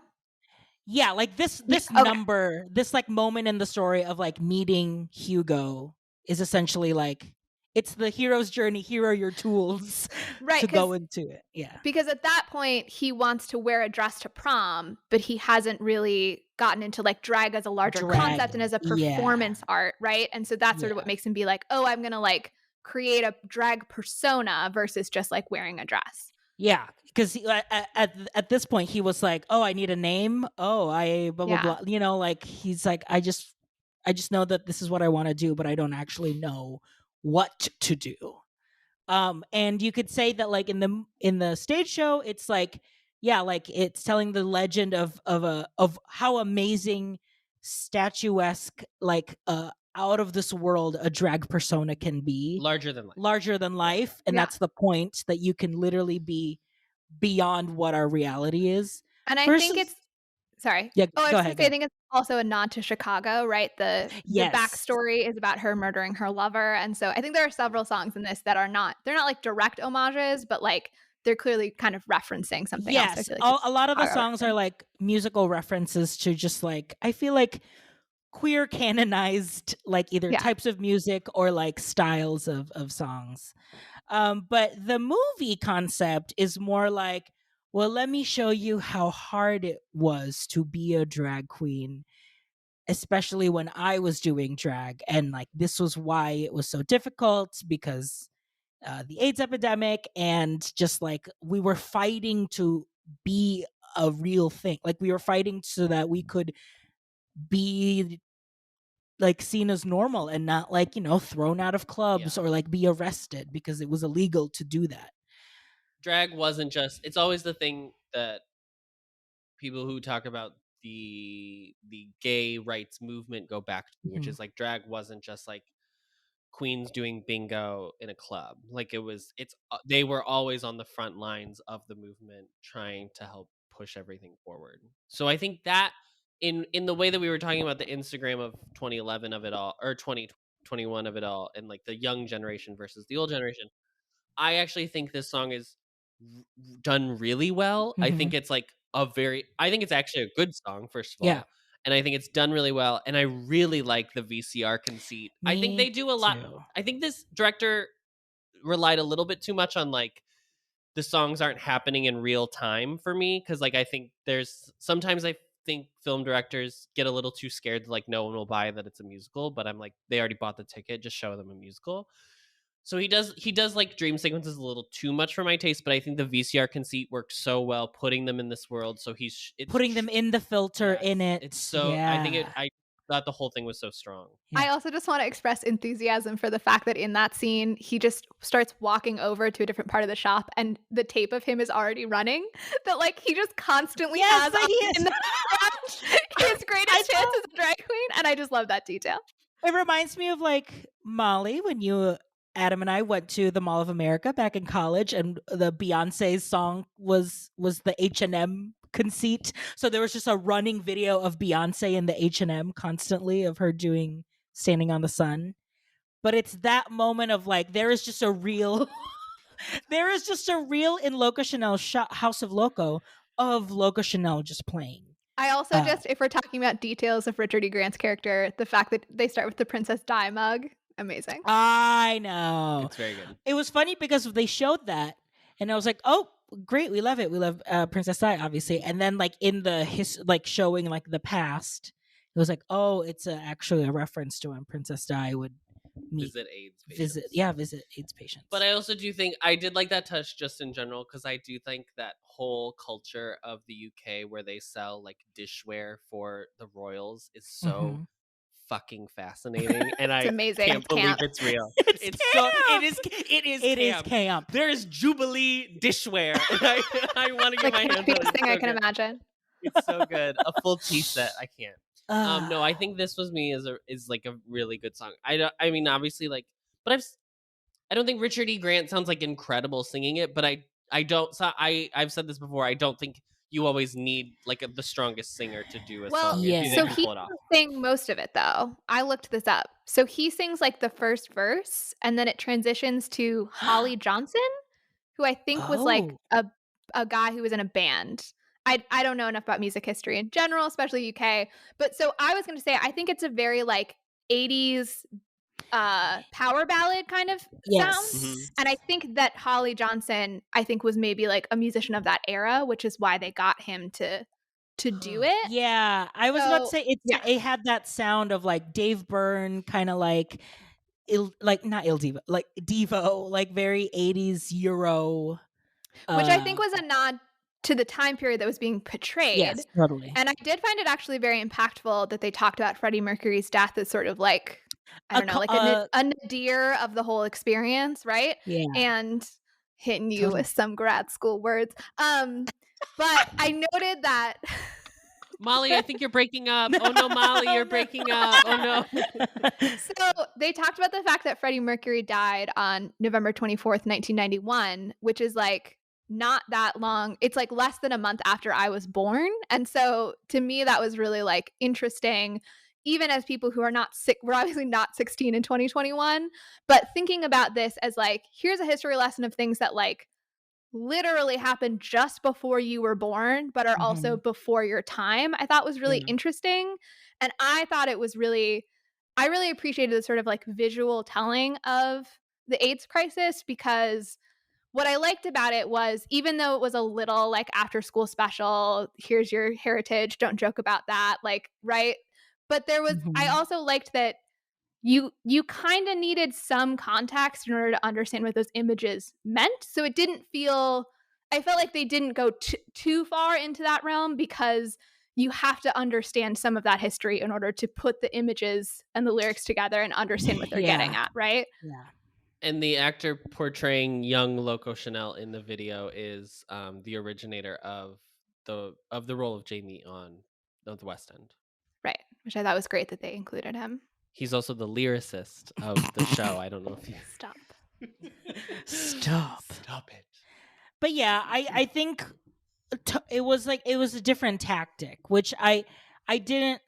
It's hard to be like I prefer Legend of Loco Chanel because it's obviously an upbeat song and it's like meant to be like a fun moment and a fun number. But I just thought it was interesting, and it did kind of. Did you ever see Vanya and Sonia and Masha and Spike? No. Okay, there was a rant at the end there, which is very much like, oh, millennials, blah blah blah blah. It's the wildest boomer monologue you've ever heard in your life. Yes, and it's like 2 straight pages long. I'll just imagine it's Bill Maher talking about anything, and I think I'll get the same. Literally that. Literally that. It did give me that kind of feeling of it. This is a clear response to like the Instagram kids don't know what we like. But it didn't have that. It wasn't as aggressive. Like it definitely was like a softer touch to it that was more impactful in that. There was some of that, but I genuinely did start tearing up when he pulls the flowers out of the box, like in acknowledgement of his dead lover, and then the voiceovers of Pretty saying like, well, what do you think that they fought for if not for the fact that your life has been easier than theirs? Like that was the whole point, was for you to be able to do this without having those same threats. And I thought that was pretty beautiful because I feel like that was a real counterpoint to that sort of like boomer attitude of like, it was hard when like you don't get how hard it was, because the point should be, it should be easier. Like that means you succeeded at what you were trying to do. So I thought it ended in a nice place for sure. And I will say the moment that really got me was that when they were in the hospital, like, and Loco showed up in the hospital, but like she's hugging like a South Asian woman, and you realize that like the lover is South Asian, and I feel like that's just a general theme in the movie too that is very like well ingrained. Obviously, Pretty is Pakistani, right? She's a Muslim girl that has a Hindi name. They're not totally clear about it, but it seems like that's what. Yeah. Yes, probably. but and there are other kids in the school, obviously, that are South Asian. So there's the sense of like, I don't know, that's just like well ingrained already. And I thought that was like a really nice scene of like her. Yeah, I want to return to Pretty's Muslim identity, but I do want to stay on this number, which is to say, while I loved the acknowledgement of the history, and I felt like it was important but not too heavy-handed, I think that this is the first place where they chose a slower song instead of a more entertaining song, and it's maybe where we started to get the unfortunate part. I think to me, the biggest problem to me with the movie adaptation was that the music was slower and less interesting, I think, than the stage show, because they cut some of the more interesting numbers on stage. I fully agree. And I think I think you even could have kept This Was Me maybe, and had it be when he goes and takes care of him after he gets like beat up or whatever, or the incident with his dad when he's like drunk. I think you could have saved that entire thing for that moment to have him be like, you can be strong as a drag queen, and it's more about strength and resilience, and then still let this moment be the like fun frivolity that it is. Yeah, I like that idea a lot. That. Yeah, thank you. You weren't consulted? They didn't movie? hire me. Oh my god, I wasn't hired. Wow, that's so rude considering this is your life story. I can't believe they did that to you. I do want to. Okay. Okay, where do we jump back into? Teacher, Pretty, music. How much we talk about your life here. I just want to say, I want to close out the chapter on Jamie, on Hugo / Loco Chanel. Oh, and yes, talk yes. a little bit about Over the Top. Okay. Just to say that I think there is a strong decision that they made in the show, probably honestly out of necessity, that you don't see Jamie in full drag, and I really like that choice in the show, and I kind of hate that they show her do this like good. I mean, it's like a Christina number. Like a good lip sync. It's fine. Yeah. But I was like, oh, I kind of wanted it to be like the very like Greek drama thing where it's a thing that happens off stage that you just refer to in the past or whatever. Especially since the next song is all the kids just fully being like, they were doing this, they were doing that, these were all these things, and now we saw like what the stage was. I'm like, that little rinky dink Mason's Lodge. There were go-go dancers and backflips going on in there. Are you sure?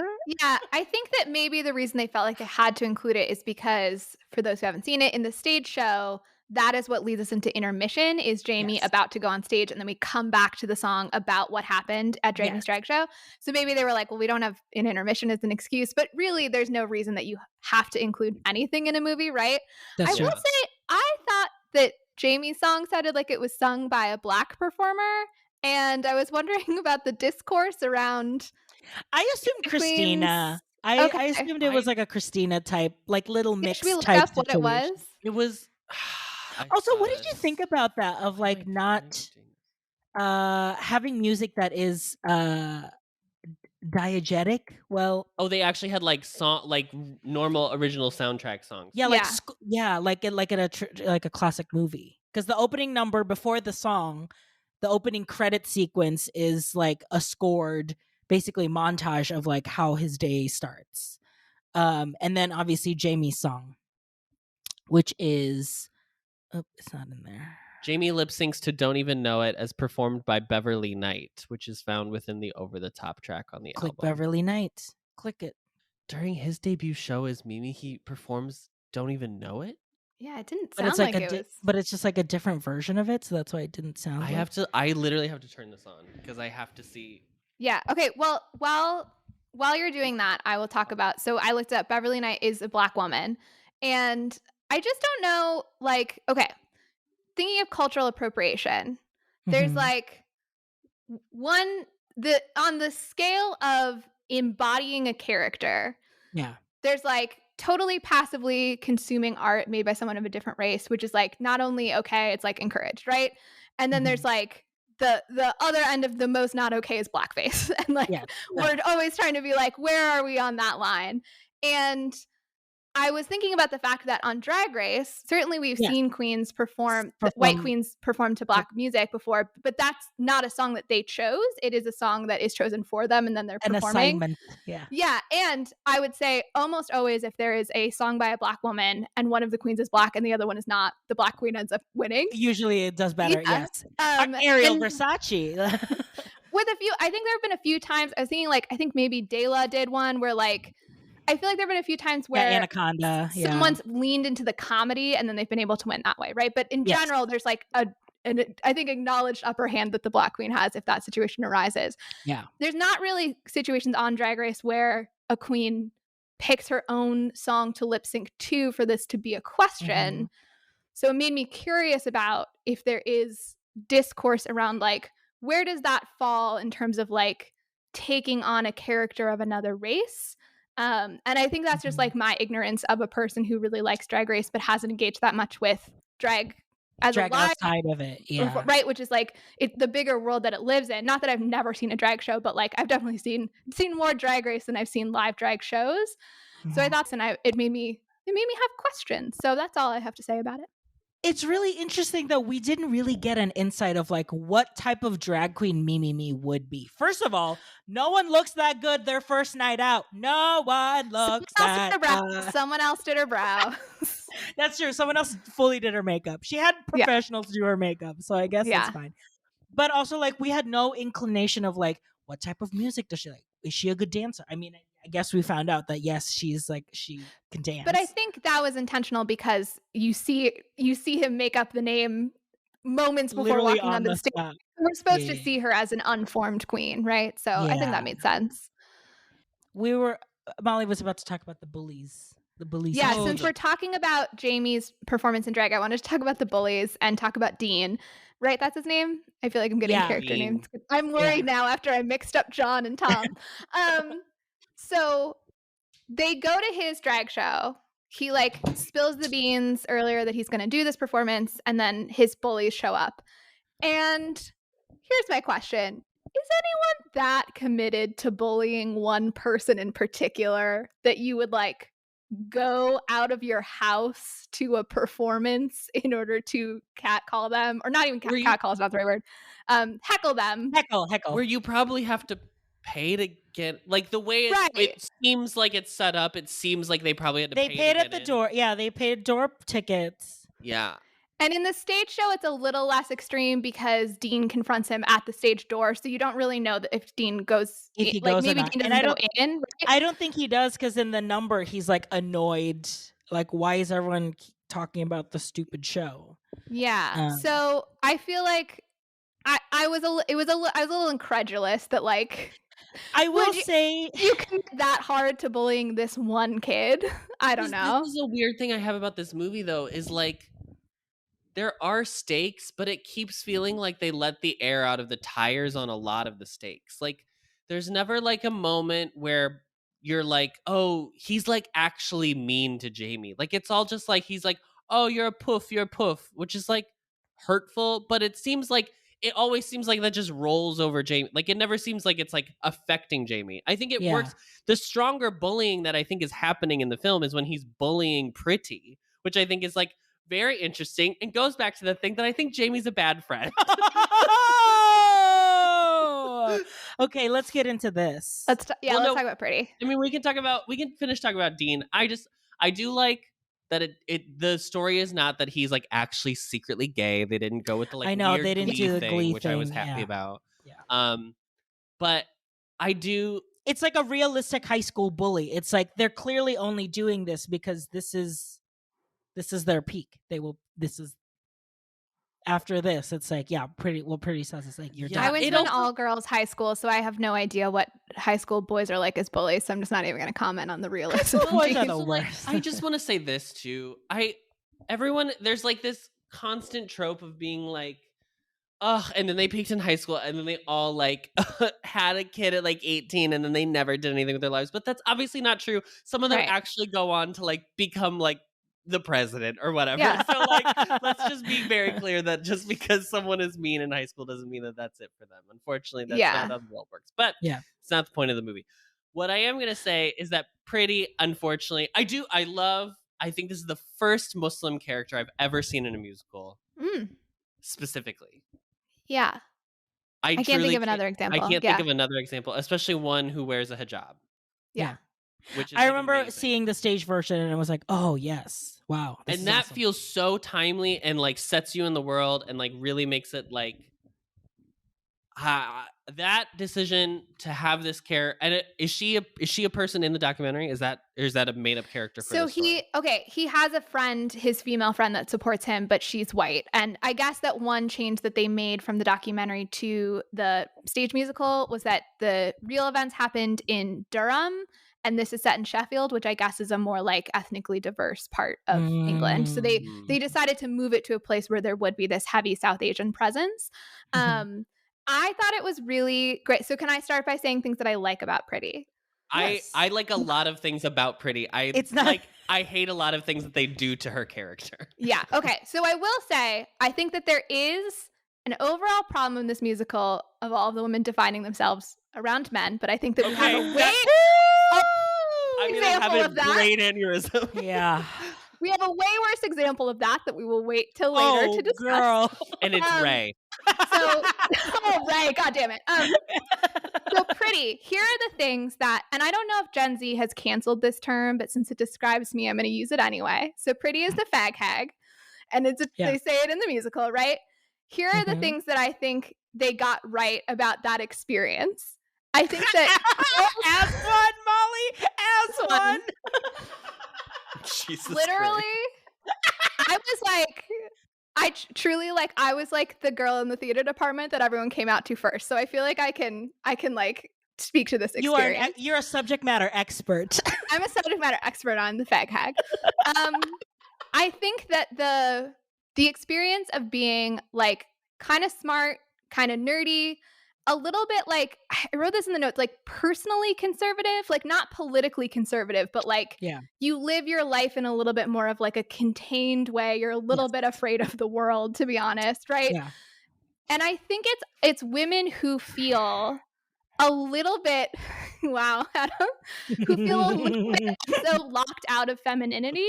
Going back to when we talked about Taylor Swift in Cats, and I don't love the like, oh, I'm white and skinny, but I'm not sexy. What do you mean? I find her a little bit obnoxious, but but I think that Pretty is a really good example of this, like the kind of personality that I think tends to click with the gay kid in high school who's coming into his own, is like this girl who also sees femininity from a slightly outside perspective, and therefore I think can resonate. Like, I don't feel like the fag hag is ever like the prettiest, most popular girl in school, right? It's always somebody who's like a little bit also having an outsider experience. Now, obviously, Pretty's experience is also informed by being a Muslim girl in the UK, which is not something that I can speak to. And one thing I was quite disappointed in was that in the stage show, the lead into her song about being beautiful, what's it called? So it's called Beautiful. It means beautiful.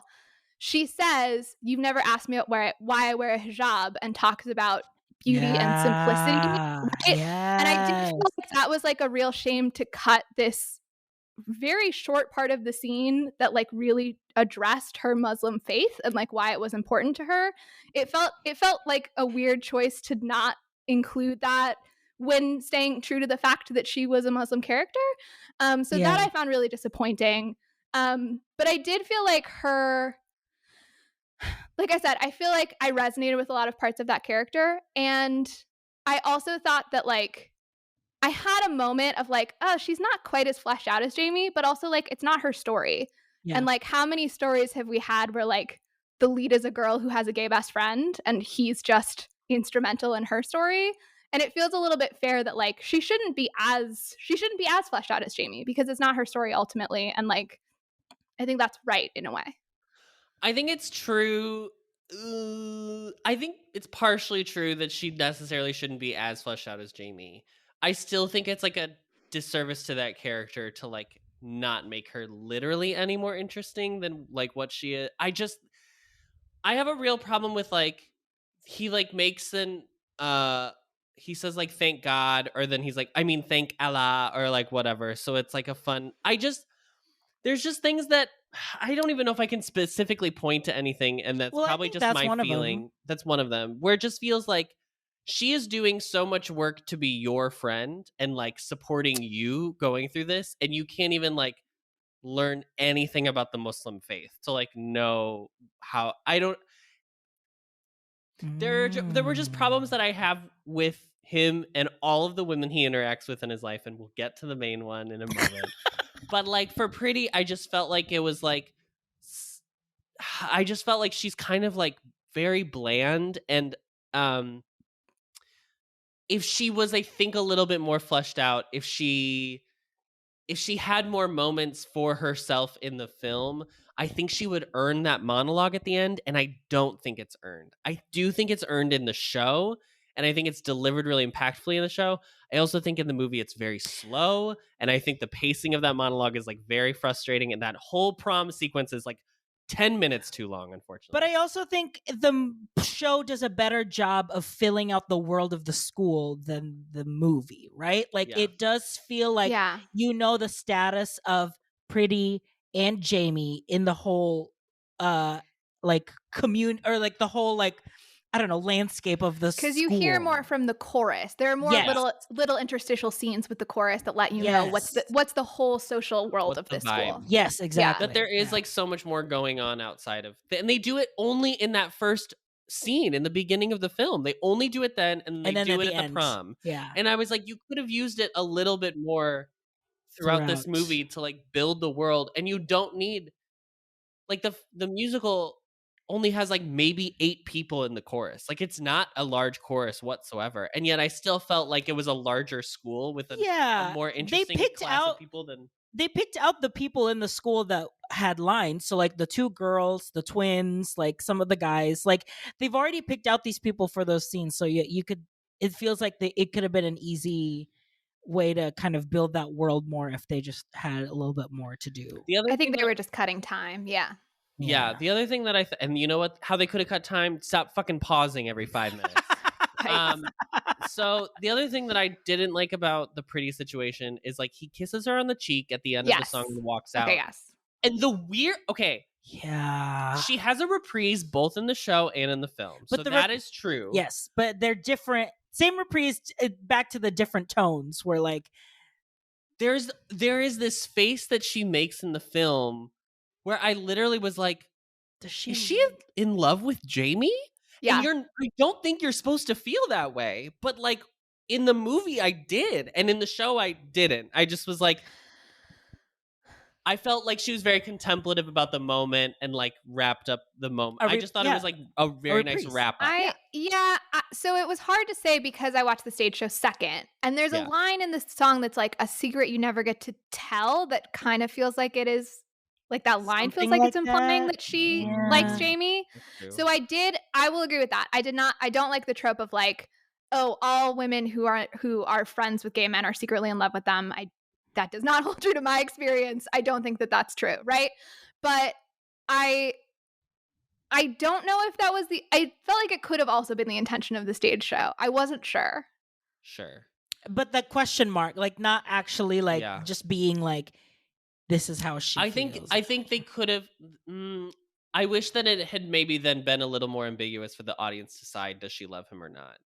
I just wish I felt like the decision was made for me, and I was like, I don't think that doesn't feel like the character that I've been watching for the past hour and a half. Yeah, there's really nothing else that implies that, I feel like, throughout the rest of the show at all. And if you want to go with that trope, then like fine, go with it. Like I don't think it's that interesting, to be honest. But like then like you have to do the work and make her more just like it just goes back to the thing that I don't think she like had enough to do. Yeah. I feel like, I mean, I do like that song though. Can we play a little bit of that song? I think it's very sweet. Yeah, go ahead, Adam. Go ahead, play the song. Beautiful, beautiful, a little bit of glitter in the grey. Beautiful, beautiful, something precious you don't simply give away. It means something that's always yours to keep. It's the face you don't take off to go to sleep. But that's also the song where they throw in the like dad calling him disgusting, and I'm like, no, I just want to listen to her nice vocals right now. Let me hear this. Well, okay, here's the other thing I was going to say is I think the actress in the movie does a great job in some ways, but her voice is a lot less substantive than the stage performer. Yeah. Which I think also...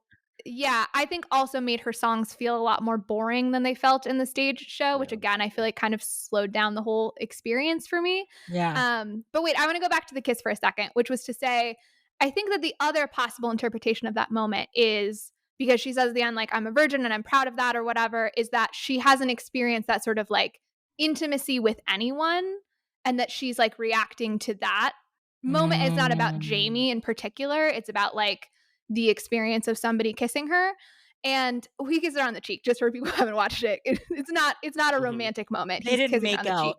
Yeah, and like he's clearly doing a friend thing, and she kind of reacts to it. But I don't know. Like, what did you when you watched the stage version? What did you think? Do you remember what you thought she was singing about in the reprise? I thought it was more of an affirmation of herself as beautiful at the end as well. Like the whole song she's singing to him, and at the end she's reminding herself that this is also true of her own. Yeah, am I imagining that she like either I like that a lot better. Am I imagining that she either looked at herself in the mirror or she she does not. changes her hijab? Because I also noticed she does have a Buzz Lightyear plushie in her room. Yes, that was sweet. That's it. There's still so much to talk about. We haven't talked about the teacher, dad, mom. Like, let's do it that order. Let's do it in that order. Teacher, dad, mom. Yeah. Okay. So do you want to save teacher at the end? Because I think I want to talk about the overall story that I think Jamie's arc, I think, interacts more with the teacher. What is everybody's talking about Jamie about? Is the final. Yeah, let's kind of save like the last scene for the end. Let's do that. Okay. So should we talk more about a woman who truly is problematic in the way that she defines her life against men? And here's genuinely, so like I watched a short clip of Jamie Campbell and his mom being interviewed after the stage show premiered. Yeah. And I didn't watch the whole thing because it was kind of boring, honestly. But I don't know that they were like involved in the making of the musical. But oh my God, if someone made a musical about me and that's how they portrayed me, I would be so mad about it. I would be infuriated. And I don't like, maybe she's like, that's super true to my experience. And I'm glad that they brought that to light. I don't know. It is hard for me as a person who has consciously spent so much of my adult life avoiding becoming this woman in particular. I have such disdain for her, and I'm trying to figure out where that is earned and where that is just my reaction of like, dear God, do not allow this to ever happen to you. But like, she is. Ah! Can I just say this character feels like a woman that was a mother that was written by gay men. Like a gay man wrote this It's a gay man writing what is the tragedy of how to be a mother. And it's so not earned, not true. Because it's like we don't know what she It's almost like what being like, what as a gay man, what could be the worst thing that your mom could do? And it's like, I don't know, lie that my dad loves me because I already know that that's something that I'm gonna have to deal with. So just quickly for the audience that has not seen the film, the story is that Jamie's dad left when he was young. His parents are now divorced. We don't technically know if they were married, but we can. Oh no, because their last name is New. So yes, they were married. They are now divorced. She has been for many birthdays now at this point writing cards signing his dad's name, and sends him flowers for his opening night as me, saying that it's him, that he's very supportive, but he doesn't follow through. And then Jamie, throughout the course of the film, comes to find out that that is not true, that his dad does not love him, want him, in fact is having another child, so that he's like having a replacement for Jamie. That's a very shocking moment. Fully like, I finally get to have a son. And then he like... Yeah, that, just to be clear, not even subtext. He's like, I'm going to have this baby, and then I'm not going to be Jamie's dad anymore, is like basically verbatim the line. Basically, like, I'm going to have a real son. Let me spell it out for you. So that's basically the whole plot with the mom. Her name is Margaret, but you wouldn't know because I don't think anybody calls her Margaret in this film. They basically we might as well just rename her Jamie's mom because that's how she lives her life, is in that context. In that context. And it's frustrating because I think He's My Boy is my favorite song in this show. I think it's a good song, one Molly. of the best 11 o'clock numbers I've ever heard. I'm insulted not just on a dramaturgical level, but on a musical level. And something I wrote down is, are we cursed in the contemporary musical theater landscape for moms to have boring rock ballads? Because this is also my problem with Dear Evan Hansen. I always skip the mom songs because they're so boring. And it's like, older women are only allowed to sing in this way now. I think it's just that I also don't like rock very much, but like I hated everything about it. But I also think that's like how musical theater interprets moms. Like it's like that, like mother courage, like I have sacrificed so much and this is just me, like it's a wail basically, like of like the plight of me being a mom is like kind of like a, happens all the time in musical theater. But I don't know. I have a soft spot for it. It's giving me Send in the Clowns. It does not give me Send in the Clowns. I think it's He's My Boy, Send in the Clowns, and then every other 11 o'clock number. No, I'm just kidding. Well, no, okay, Rose's here's my other question that I wrote in my notes. My other question is, are we not allowed to have 11 o'clock numbers anymore? Because I don't feel this is an 11 o'clock number. And I feel like true, it's not. Especially in this film, it is not. Yeah, and I feel like also, and I'm just putting it in conversation with Dear Evan Hansen because it's my other most recent contemporary musical that I can think of. We haven't watched the movie yet. I'm not talking about the movie. But the music, I feel like also in Dear Evan Hansen, like the big song is Waving Through a Window in terms of like everyone's favorite song, which is also the opening. And I was like, is this how we're doing it now? It's like we have a really great opener and then like it's kind of all downhill from there musically. Yeah, it's like the La La Land of it all. Maybe it's the Pasek and Paul, now that I'm thinking about it. Yeah, I don't know. It's very strange. You blow your load in the beginning and then you're like just left wanting at the end of the show. Yeah, famously, Right. that's how musicals work. You slowly fizzle at the end. Yeah. Just like we Yeah. discussed in Cats. You stay for the beginning, and then you just nope out whenever you feel like it for the Whenever next you're hour and a free, half. Yeah, absolutely. Okay, let's return to I'm gonna play the song play, and we'll return. I'm gonna play a little bit of the movie version, and then I'm just gonna play a little bit of the original cast version because I do think it's a little more powerful on stage. The way she does it.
He's my voice, he's my chance, he's my smile, he's my day, he's my life, he's my pain, he's my joy.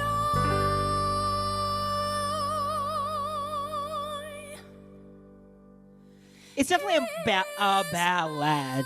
It's on definitely a ballad. stage. It's also the like fifth one in a row. In That is the thing. This is the yeah. But we have to return to the substance of the song, which is actually what's wrong with it, which is that this song is about a woman who was left by her husband, has not been able to get over it for like 10 years, like a long time. Yeah. Defines her entire identity as I am a woman who gets left by men, and sees her son growing up the way that children do as somehow equivalent to her husband leaving her, and how it is just a continuation of the narrative that is what she is as a person. Yeah. And let me say this.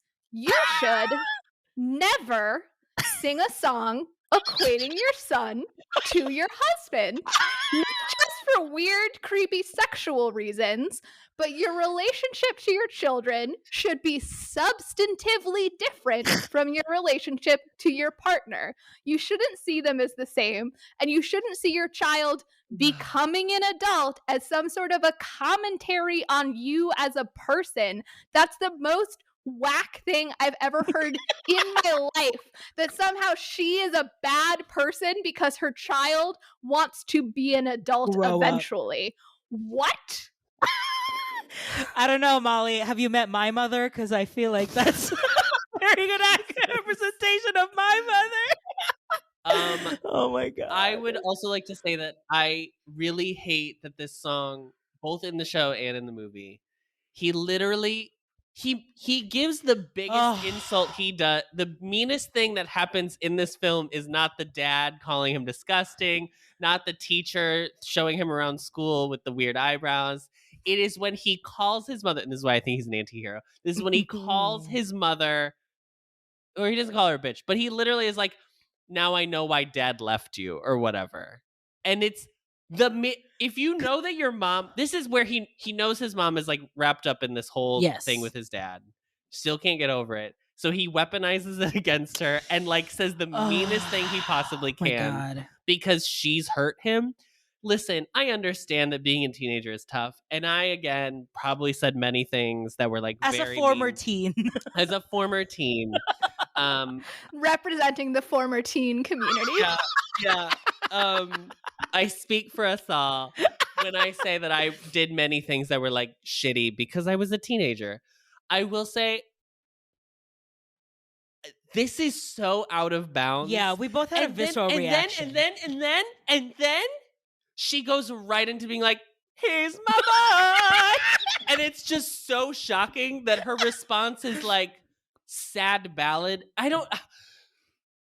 Everything about the way he interacts with his mom in this film, he's not appreciative of the fact that like she's giving 50 quid. Like he doesn't know that she's giving him like 50 pounds because it's in the dad's card or whatever. But like he's like saving up for this dress. She buys him the dress anyway. Ray makes the comment that like she's gone without in order to like make the dress or make the shoes happen. I'm sorry, the shoes. Yeah. And then she like gets the dress and she like works on the dress. He like rips the dress in half. It's the way he treats her, and then after the whole debacle with his dad, he like goes to the football match and like says sorry. He comes home and says sorry, and then she like sees that he's bleeding and then immediately is like, it's okay, and then they sing a song called My Man, Your Boy.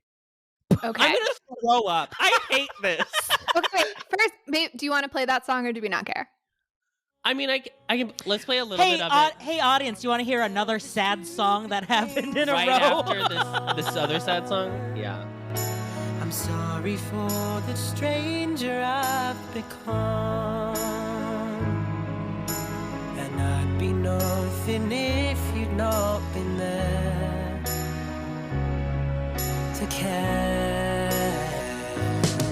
And I'd give my life to see you. I'll get out there and show the world and I thought I'd lost you for 'cause you and me aren't easy to destroy,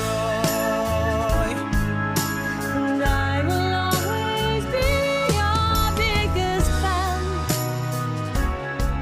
my man. So as I said, it is hard for me to be objective about this character because I find it to be just like the grossest way to exist as a woman in the world. But I think it is 75% her fault, so it did not bother me how quickly she forgave him. I think, yes, what he said was out of line. I think is true to the teenage experience that I feel like you spend a lot of time as a teenager being like, let me get down to like the real flaws of every adult around me because I feel like they've lied to me my whole life. Absolutely. And, we're like, this is how we'll get them. Yeah. But like, it was pretty messed up, the whole like cards and flowers thing. And she's the adult in this situation. And reacting to it the way that she does with her power ballad was so entirely inappropriate that I just like, she has set up this situation for herself in so many ways. And she's the adult in the situation. So like, I think it is appropriate that she's like, oh God, I'm sorry too, though, actually. I think that's called for. Yeah.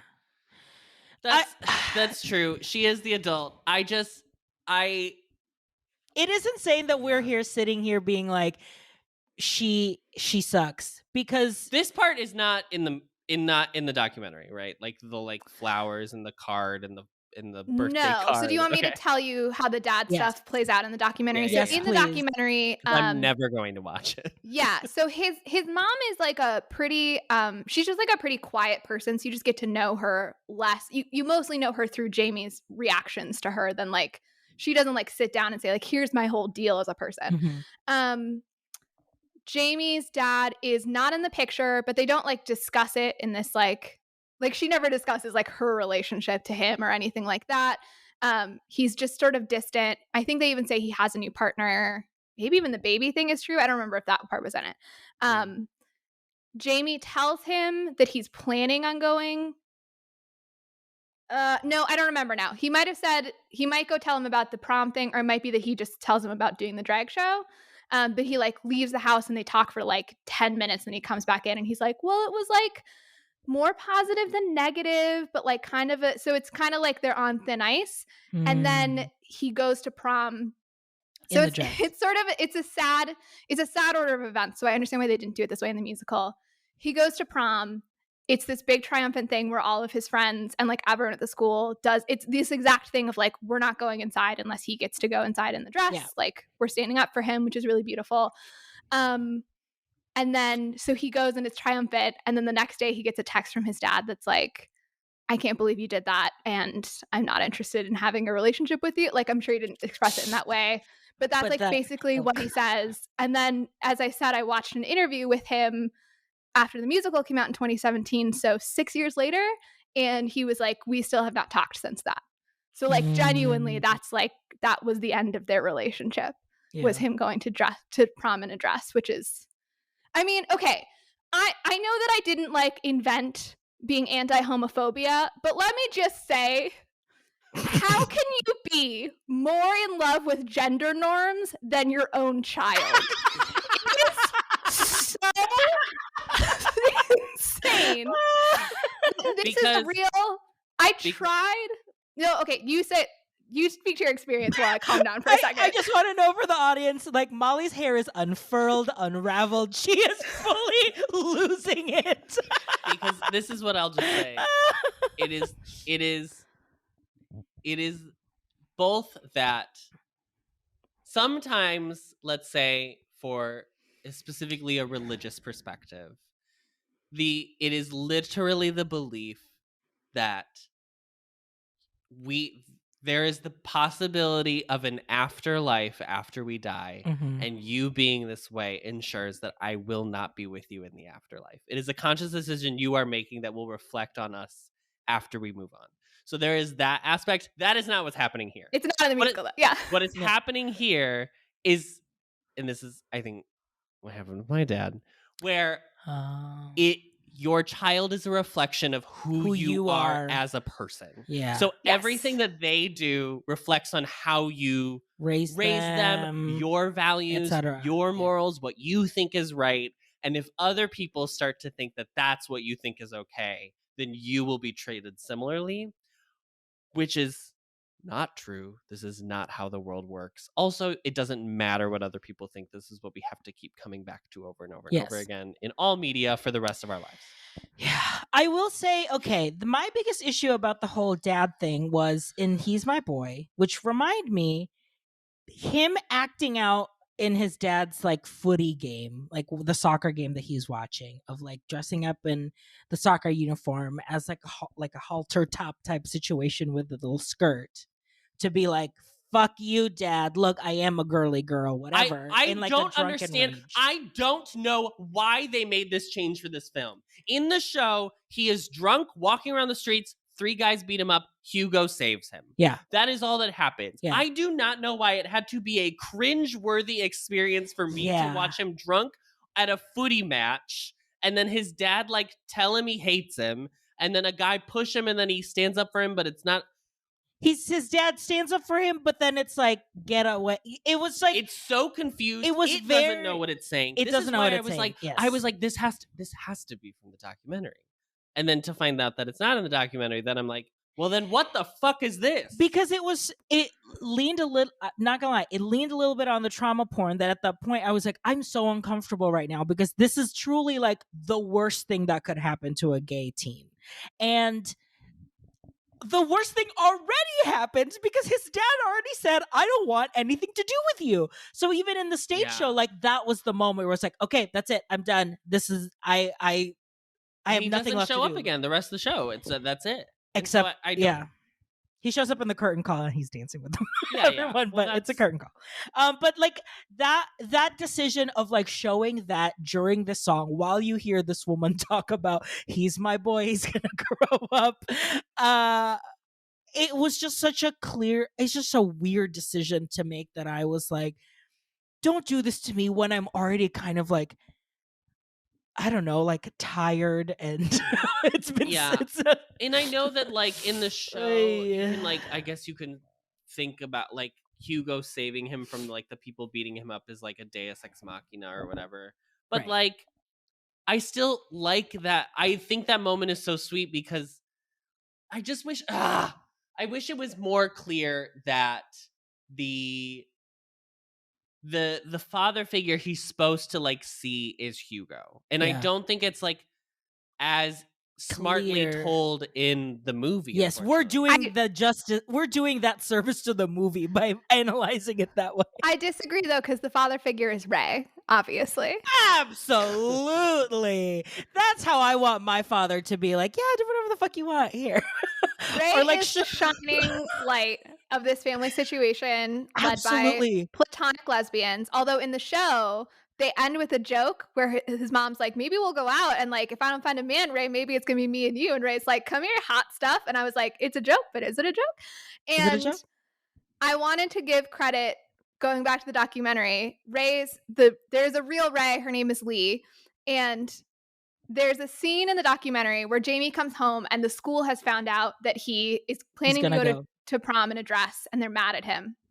And he's telling his mom about it, and his mom's a little bit like stone-faced about it, because there's this clear, like, this whole thing of like, well, part of my job is to protect you, and I like don't want to encourage you to put yourself in a situation where things are going to be hard for yourself. I think that, yeah. Yeah, that's definitely a real part of him and his mom's dynamic. And so he's telling his mom this, and she's giving this kind of like a little bit exasperated thing. And then Lee comes in, and she's like, what are we talking about? What's happening? And he tells her, and she just goes, for fuck's sake.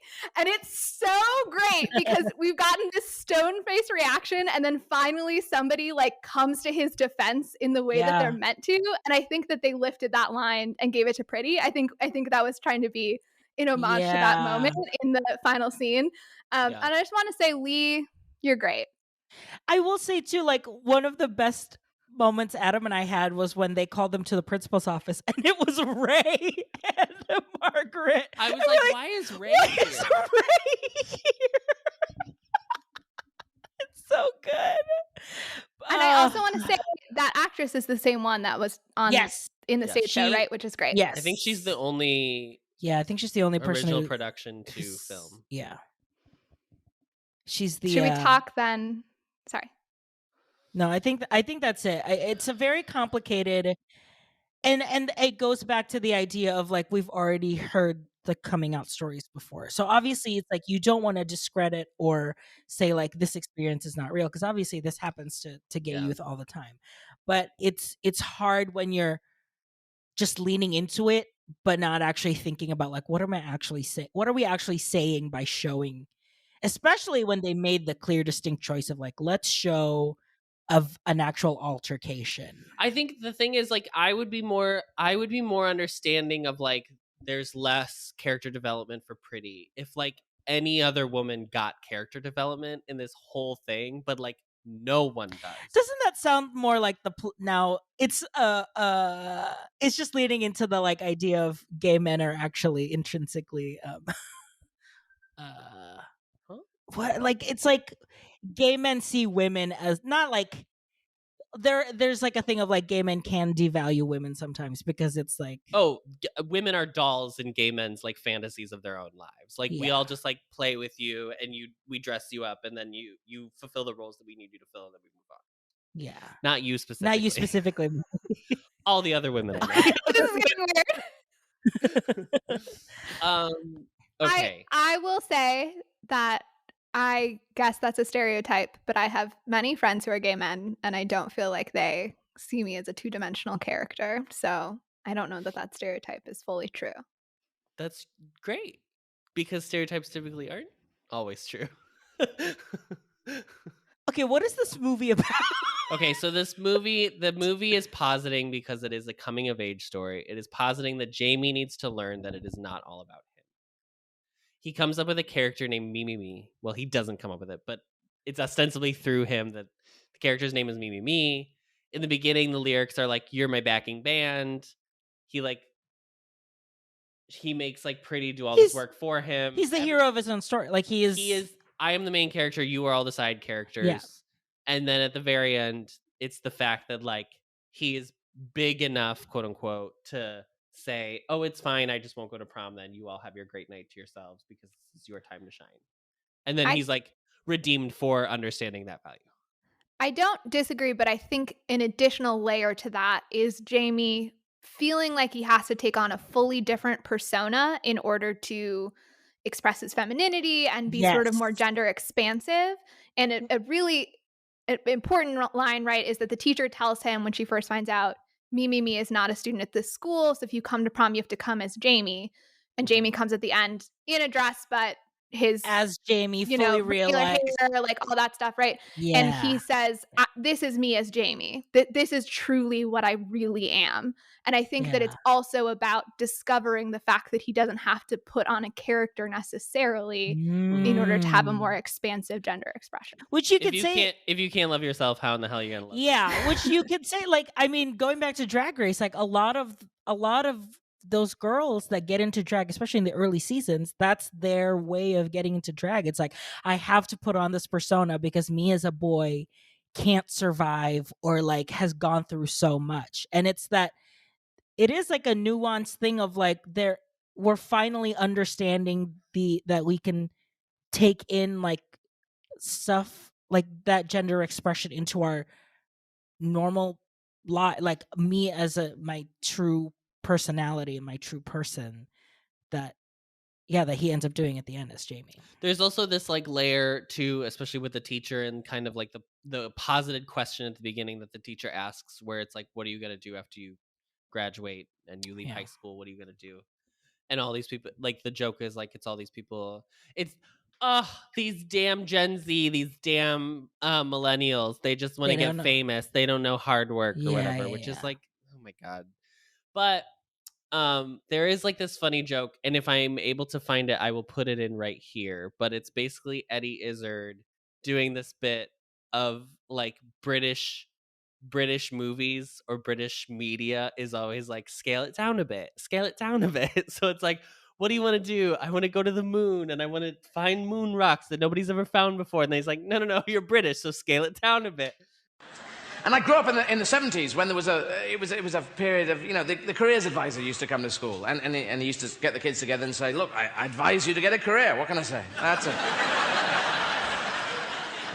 And he took me aside. He said, what do you want to do, kid? What do you want to do? Tell me your dreams. I said, I want to be a space astronaut, go to outer space, discover things that have never been discovered. He said, look, you're British, so scale it down a bit, all right? All right, I want to work in a shoe shop. Discover shoes that no one's ever discovered, right in the back of the shop on the left. And he said, look, you're British, so scale it down a bit, all right? It's very funny. It feels very like Protestant, like, keep it real. It's all what it feels very, honestly, it feels very Midwestern. Yeah. In the way that it's very pragmatic. Yes. It's a very pragmatic view of life. What are you actually able to achieve, as opposed to like, what are your dreams? I will say with the teacher, I mean, obviously she is like the final obstacle, right? Like, she's like, you can't ruin prom for the rest of the school. And the rest of the school says, then fine, we all won't go. No one will have prom. And then that's kind of like her caving in and be like, fine, just go in. And it goes back to that idea of, you know, like, she is like textbook. She is an antagonist, because that's the main thing that Jamie wants to accomplish, is to go before. Yeah. And I will say, I think the show is obviously, as Adam said, like, what Jamie has to learn is like, yes, things can't be about you all the time or whatever. But I do call BS on the idea of like, well, you can't like come to prom and make it about you, as if like that's not what everyone is doing. Like, yes. What are you talking about? Like, oh, everyone's really going to be like playing it safe and like downplaying their looks today at prom. Like, no, that's like the whole point, is that everyone's allowed to come in. That's and, like, you know what everybody says to their bride on their wedding day is like, well, just don't make it about yourself. Don't make it about you know yourself, what I mean? okay. It's not really about you. It's about your guests. Which I feel like then I think would have been more believable if it was very clear that like, this is just the teacher saying all of these things, but she's clearly just like, this is wrong. Like, it's more showing like her way of like, well, this is just not normal. So, and I don't know if that was more like, that nuance is more expressed in the stage show versus the movie. I don't know. I like that in the story, in both versions, that they kind of like have an amicable or like whatever, yes, a neutral they meet. Relationship. Yeah, exactly. And then it kind of like breaks down throughout the course of the show, and then they finally like quote unquote resolve it, even if you call it a resolution. Although I did think this was one place where the movie wasn't as strong as the stage show, which is that I feel like the teacher is set up more antagonistically in the opening number and in the opening scene. It's not that they're they don't like hate each other, but like her philosophy of like keep it real seems more oppressive from the outset in the stage musical. Whereas, and I think it's partially that I like this actress who plays the teacher. She's like very funny, and she was on that show where she gets pregnant in a one-night stand. Do you guys know what I'm talking about? I don't remember the name. The poor man's Connie Britton is what I like to call her. She's yes, the one with John Delaney? Rob Delaney. Yeah. Anyway, so like I kind of like her, so I kind of came in wanting to like the character, I think maybe. But I thought in that first scene, sorry, what was it? Catastrophe. I thought in that first scene that she was not villainous enough, and then I was really surprised by the eyebrow scene when she forces him to walk to the art room when he's got his eyebrows all messed up, which was like so oppressive and violent, that whole scene. And it was shocking to me as a person who hadn't seen the stage show and didn't know that the teacher was going to be this big antagonist for him. So I was wishing for her to I mean it was kind of fabulous as well, but I was wishing for her to be a little bit more I don't know, just a little bit more villainous from the outset, so that it didn't feel like it was as much of a surprise. But I do think she is, unfortunately, as a person who is in the teaching profession, unfortunately a real representation of, especially, I don't remember now if this was the stage show or the musical, but there's a part where Dean says something homophobic to Jamie, and she says, "I'll pretend I didn't hear that." It happened in both. Yeah, and that's a real tactic that people use, but the fact that that's her response to Dean and not to Jamie tells you everything about what her priorities are, what it means to keep the peace, which is we let the homophobia slide and we point out when the gay kid is being disruptive. And I thought that having her as I like the fact that the dad is never forgiven. He doesn't come back. I mean, I agree, it's a little confusing where he ends off, but like we don't end with like the dad changing his mind, right? But like she is a defeatable villain, and she in a way is the most sort of like, she represents a structure more so than like herself. So I thought that was really good. And I wanted to ask, but how do we feel about Dean kind of being forgiven at the end? Okay, so I thought it was weird with the whole like teacher and Dean being like, you shouldn't give up on maths. I didn't get that part in the movie. It was like, what? But it added nothing. Like, I already kind of understand what Dean's trajectory will be. I didn't have to be like, don't give up on maths. So that I love Work of Art, her song. That's my favorite song in the musical, in the stage musical. I would say I like the stage version better than the movie. Do you want to hear it? Yeah, let's do it. You belong in the spotlight. On the wall of the tape, in a 10 megawatt light, 'cause your brushwork's so great. You're the next phase in feminine. You're a Liechtenstein dot. You're a Barbara Tracy Emin in. You're Grayson Perry's next part. Work of art, you're a perfect work of art. So Picasso, I just don't know where to start. Work of art. I did really like the like combination of the like avant-garde style with the like horror of the moment. I thought it was a cool musical choice to do that. Yes. Also, why do his brows look like that? I love that this is how we imagined it. Jamie was in doing them at school. He was in this. No sense. And the day of, sorry, I have a lot of questions. The day of learning makeup. The day of, but fully getting a full montage of him working to buy a dress. But we were imagining Jamie in the bathroom being like, or oh no, this isn't drag makeup, and like freaks out like after doing 2 brows. But I like the stage version of the song a little bit better just because Dean is more involved in it, and I think leads into what you said about she represents the structure. Like her and Dean represent the structure That's their kind of like stance on like why this is wrong. Because in the stage version, like Dean sings part of the song with her. But it's also weird in the movie version, like Bianca Del Rio is the one that's like the art teacher. So it's like the art teacher's like, you can dress however you want. And that's when Jamie's like, you're right. I will be performing tonight at Legs 11. So I thought so I took that as, because she's not the art teacher to begin with, but she becomes Bianca. That's true. I think it's to represent his mental shift of when he decides, actually, you know what, I'm just gonna not be ashamed of this. I think that the teacher represents the education system. I would say Dean represents toxic masculinity, which is also a system, but it's not a structure in the way that a school is, which is why I think it's interesting that he's forgiven, that she is. Yeah, I mean, I was just happy at that point that it wasn't a love situation, that he wasn't secretly in love with him, because I think that's so easy.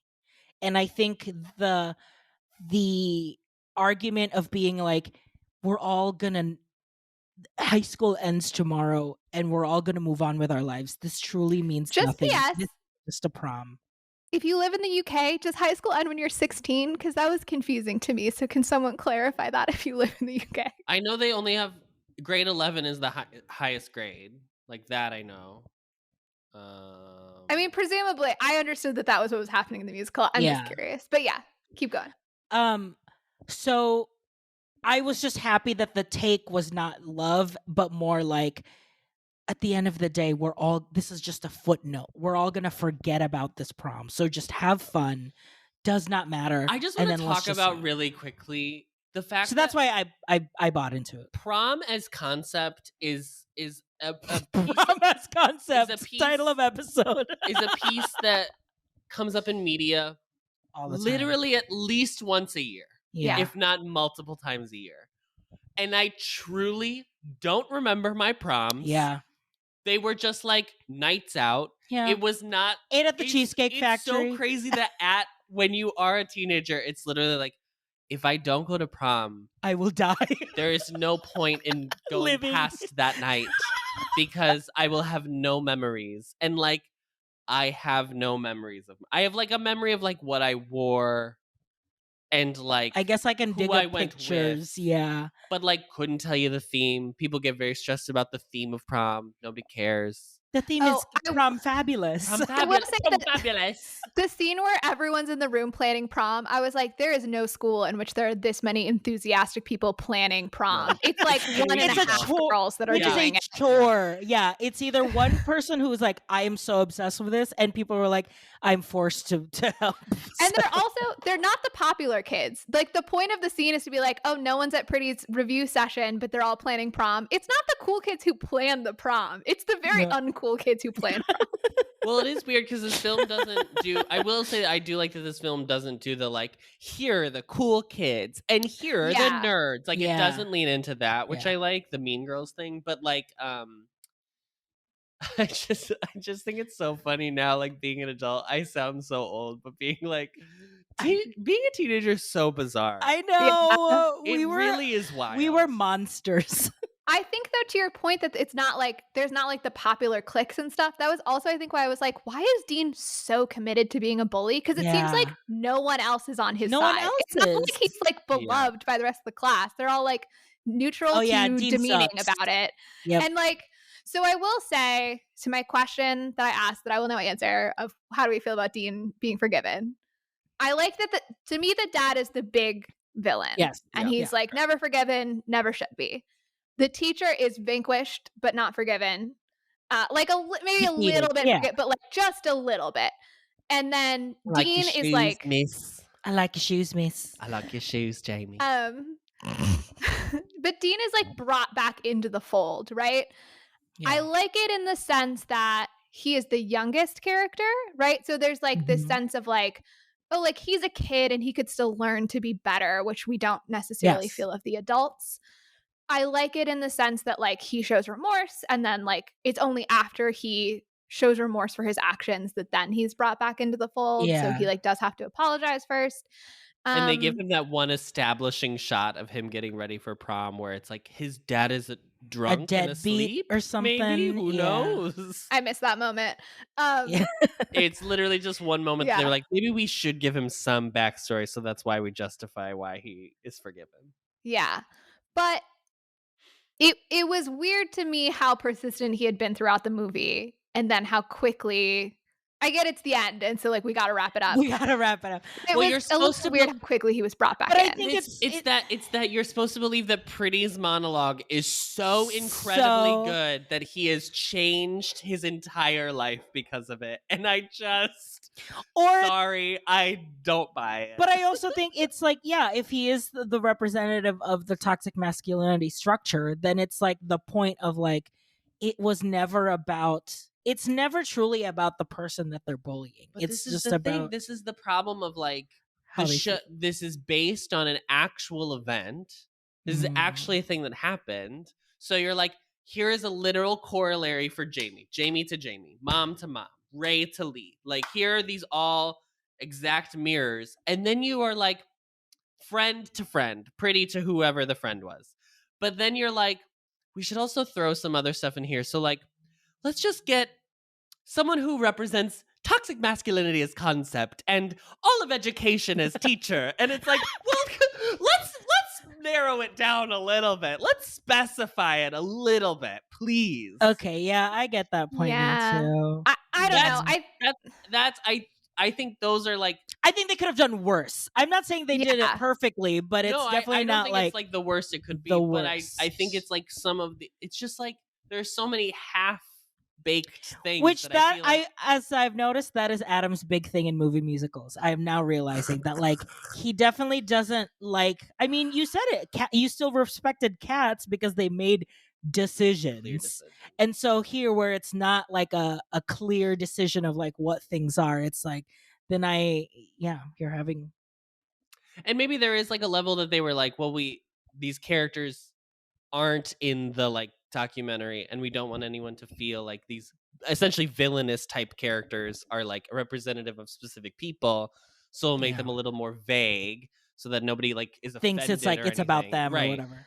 Well, so I will say in the documentary, it starts with Jamie talking about why it's important to him to go to prom in a dress, and he talks about being bullied and the fact that he feels like if he doesn't do this, then they'll have won, and like it'll show them that they successfully got to him, and he wants to like make this big stand at the end of his school experience of like, guess what, you didn't get me, which is really cool. But we never obviously meet a bully, because like who would like go into a documentary and be like, I'm the one that hates Jamie, and so I'll go on record. So we don't have that. What I will say is an interesting difference is that he does the drag show in the documentary, and he has male friends who come, and they're not. And they are supportive. They're not like 100%. Like they're not make throwing some bills. Well, they make some jokes about like, yeah, I'd go for him if I didn't know, or something like that. Which is like, is also told in the show. That's also a joke. Yeah, and it's like it rides this line of like they are being kind of accepting, and they're like kind of going with the fantasy, but they also make it in a tone where you're like, I wouldn't feel 100% safe if I were Jamie alone in a room with that guy, you know, like, so it's like, it's them obviously choosing to put their toxic masculinity beast away. Like, I feel like they are fighting their own demons as they try to be on board with Jamie, I think is how I would describe or their like using attitude. it in a way to make sense of it. Like, yeah, I would absolutely nail her. Like that's it's like that's the only way they can think about it. I can't think about a woman other than am I sexually attracted to her, so I'm gonna have to frame it that way. But so I will say it's way different in terms of like, we obviously don't have the scene of them like yelling at him at the drag show and stuff, right? But it does feel like, because in the documentary the bullies only appear off stage, I think they did need to have some representation of it. But if we wanted to lean into a more realistic version, which maybe, I think, Adam, you're saying like the movie felt like it started to go down that path, so it needed to go there further. The way that bullying really works is almost never, I feel like, there's this one guy who's the school bully.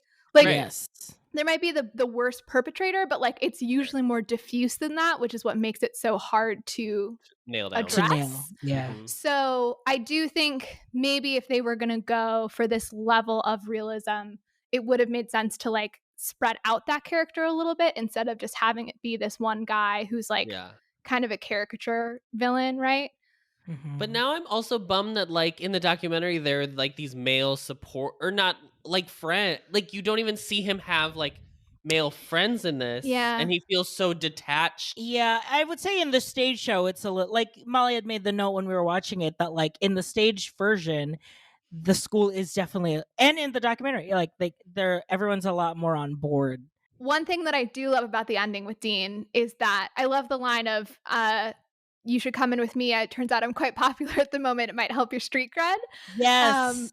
I think that's a great line in both versions. And then I loved Dean says the thing about like, well, I'm not gay. And he says, I'm not really girly, then nobody's perfect, which I think is an homage to Some Like It Hot, right? Oh yeah. I didn't think of that. Yeah, it is. That was my assumption. And I thought it was, I thought it was like a great, like it fits so well in the show as its own line, but then it also felt like it was a wink to something else that was really fun. And it goes back to that, like he is toxic masculinity. Like it's never truly about that. Like, no, it's not. We're finally breaking down the like, just because you are looking at me as a person, as a man in a dress, doesn't mean you're gay. Calm the fuck down. Like, ay. I think the movie poses the question, is everybody talking about Jamie? And clearly after 2.5 hours, it looks like everybody is, yeah. Everybody's talking about Margaret. Everybody's talking about Ray, actually. Everybody's talking about Ray. Give me Ray's backstory and how she is. I love that her character too is just like, I'm just dating around. Yeah, I would totally watch a sequel that's just Ray's story. I would be into that. One more homage that I wanted to point out as well is the shoes that he gets at the beginning are red and sparkly, and I thought that maybe they were a nod to Wizard of Oz. And did you? I learned this somewhat recently, so I was curious if you've heard it before. But apparently, back in the day, friend of Dorothy used to be a euphemism for a gay man. And I just thought that was cool. And in the stage show, they're just red, which I assume was just because it's like it pops on stage and it's really easy to track the shoes then. And so I thought it was a cool ad to make them red and sparkly. He clicks his heels too. I think he does a little bit of that in the stage show. Okay. I don't remember specifically.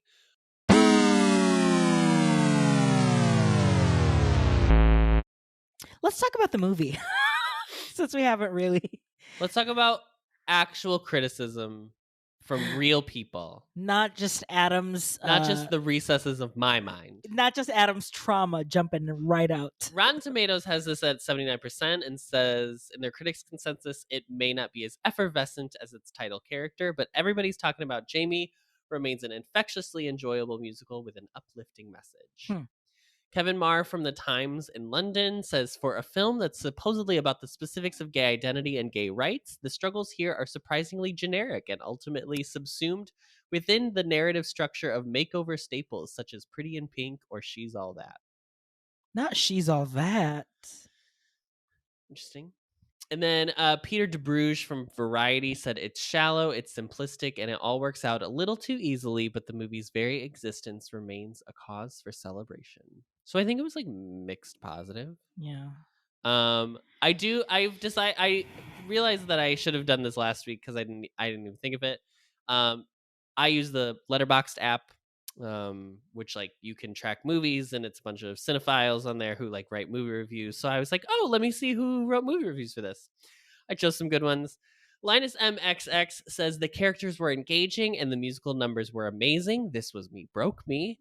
And this one had better direction than In the Heights, another crowd-pleasing musical film released this year, honestly. And In the Heights said, now why am I in it? Why am I in it? Wait, what did I do? Wild. Wow, wild. I just chose ones that were funny, to be honest. I was not trying to only back up my own point of view of this film, but I just thought these were funny. Ashton said, I feel the presence of High School Musical and Glee in this Chili's tonight, which is incredible. A great office such a good joke. It's such a good joke. And then Sierin, I don't know how to say this name, said, I can assure you this film does not feature James Corden, and they did give it 3.5 stars. And that was the only line in the review. It's because of the lack of Corden. They were just so devastated, as Rita will be when she watches. As Rita will be when she watches this movie. Shout out to Rita. Good. Mom, I think you'll like it. You should watch it. I think my mom. I think it's I think I did. Unfortunately, I had a familiar. If you were familiar, I think with the show, you might be a little bit disappointed. It's giving very much like I read the book. The movie's coming out, and I want to see like how the book, what the translation is. Yeah. If you were to put a song back in, would you put in The Legend of Coco Chanel? Loco Chanel. Sorry, Loco Chanel. If I Met Myself Again, which is the mom song from Act 1. Jamie's mom, character named Jamie's mom. Limited edition Prom Night Special, which is an upbeat song in Act 2. With Ray? Yes, with Ray. Ugly in This Ugly World, which is his song. I think it's his 11 o'clock number, It's right? his song after his dad is like, you're ugly. Yeah, I think this is the 11 o'clock. And then Prom Song, which is like the song heading into the prom sequence. Yes. Which one would you put in? Molly, go first. Well, I really liked your idea earlier, Adam, of keeping This Was Me and then putting Legend of Loco Chanel later. Or no, reverse, sorry. Loco Chanel early and then putting This Is Me later. But since that's your idea, I don't want to steal it. So I will say that I thought that Prom Night Special, when I watched the stage show after seeing the movie, that was the one where I was like, oh, if we had this at this point, it would have really picked things up, I feel like. And because I love Ray, I wish that we had more of her. So I think I'd pick Prom Night Special. I think I would also vote and say Adam's idea I think is the best idea. And if I did technically get to choose one decision, that's what I would make. But since I don't want to say Adam is right, I'll probably say Prom Song just to add more to the stakes of prom at the end of the day. Should be like, this is the bow at the end of it. The excitement of it. Yeah. And I think in replacement of Prom Song, when we got that little montage of them, the YouTube twins doing a little TikTok dance and that montage, but I think like getting an actual song of like the kids again being, because we didn't even talk about, everybody's talking about Jamie the song. Like it was so exciting to see like the buzz around school about Jamie. I think it would be cool to like do the buzz around prom because it is the big thing that we're trying to talk about or like trying to get to all movie. I do like my idea of Loco Chanel being up front and then This Was Me being on the back end. However, that adds another slow song to the back end of this film, which is a real issue. So I'm going to go with Molly and say a limited edition Prom Night Special. Because you need another upbeat song. A refresher. I do want to add one thing to our discussion of This Was Me, which is that I thought it was really cool. I think I said it right. This Was Me. Okay. And that the end, that the place where we belong then cuts to them at a contemporary pride parade. And I liked both the energy of not quite ending on that image, but like that's kind of what we're building to.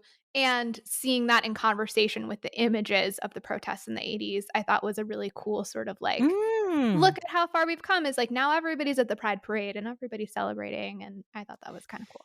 Yeah, I thought it was okay, but again, I was frustrated that I felt like it was like a fantasy sequence. And I was like, you could just have it be an actual, like they don't have to be the walkers in the parade, but they could be going to an actual pride parade.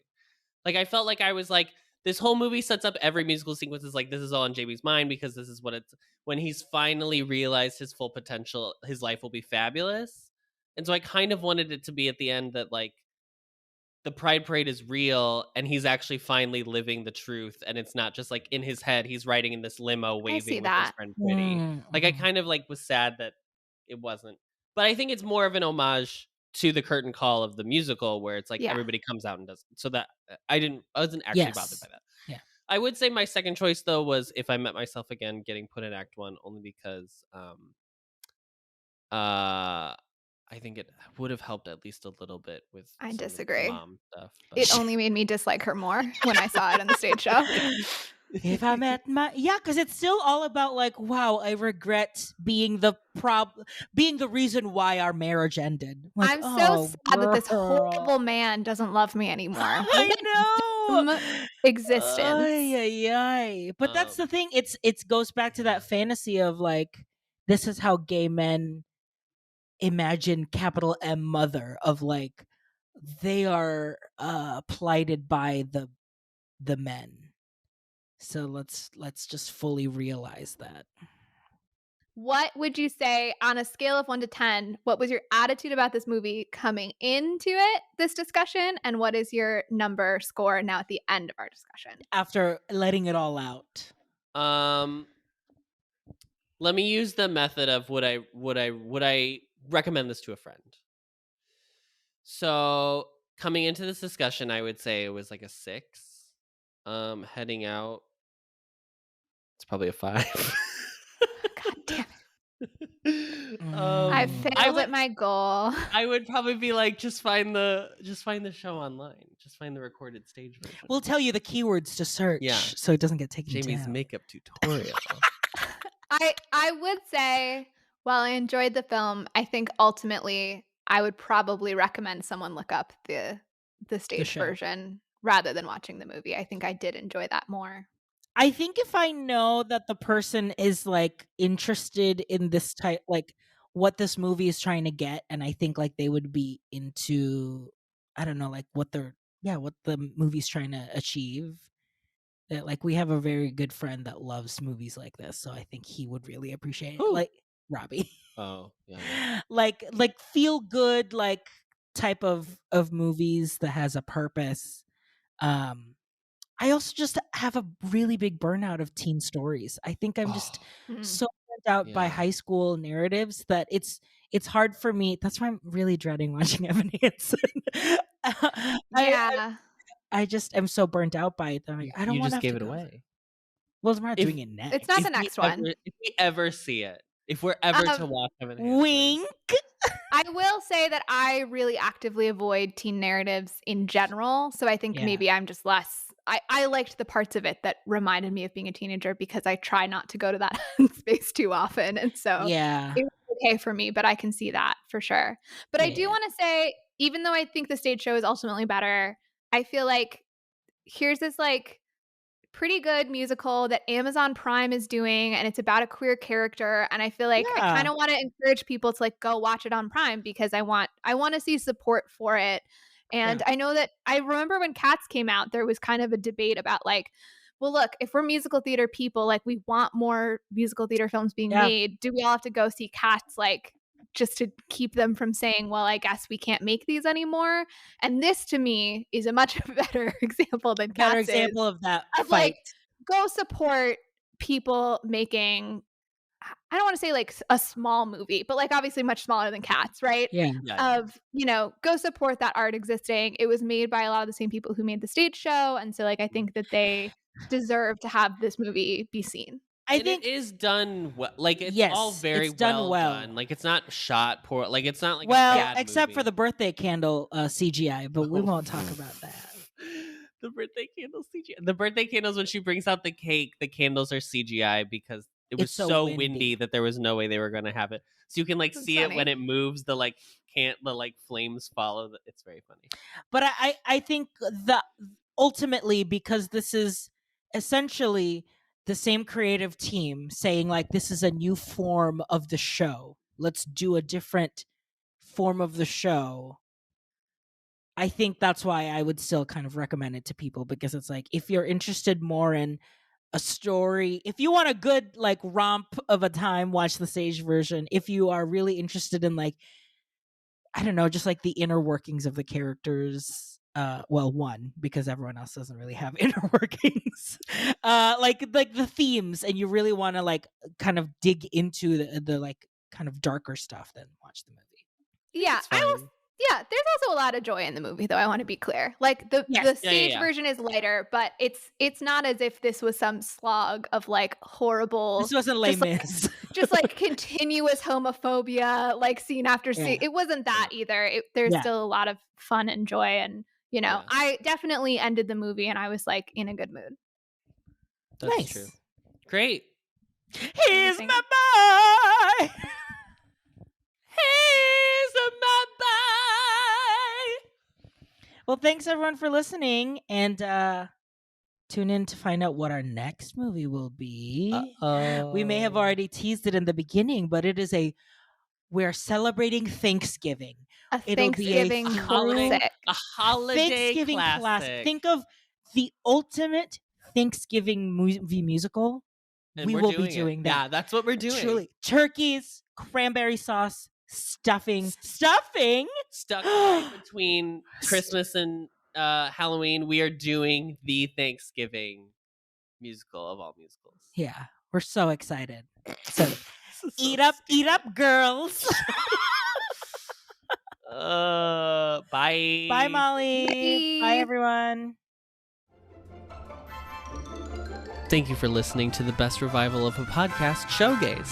You can find us on social media. Adam is at Adam Noecker on Twitter.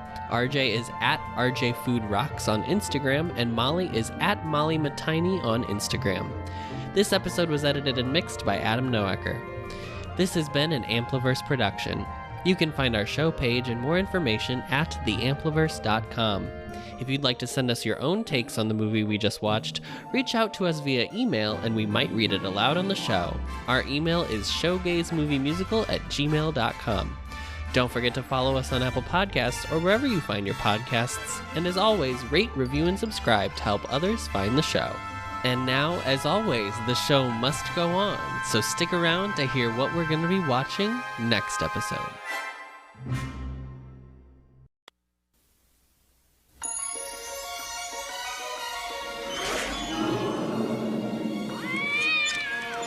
Welcome to an extraordinary world filled with magic and wonder.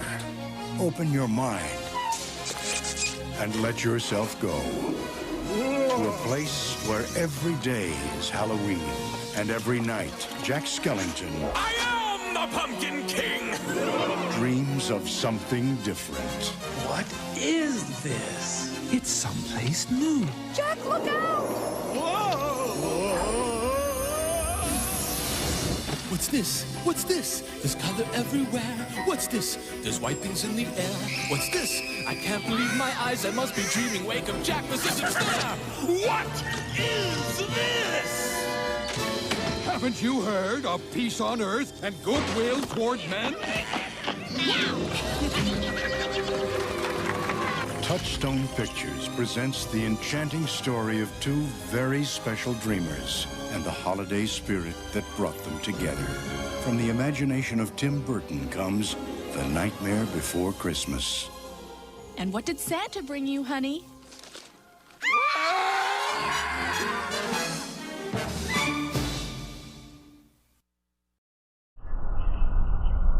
Discovering voices. Building worlds. The Ampliverse.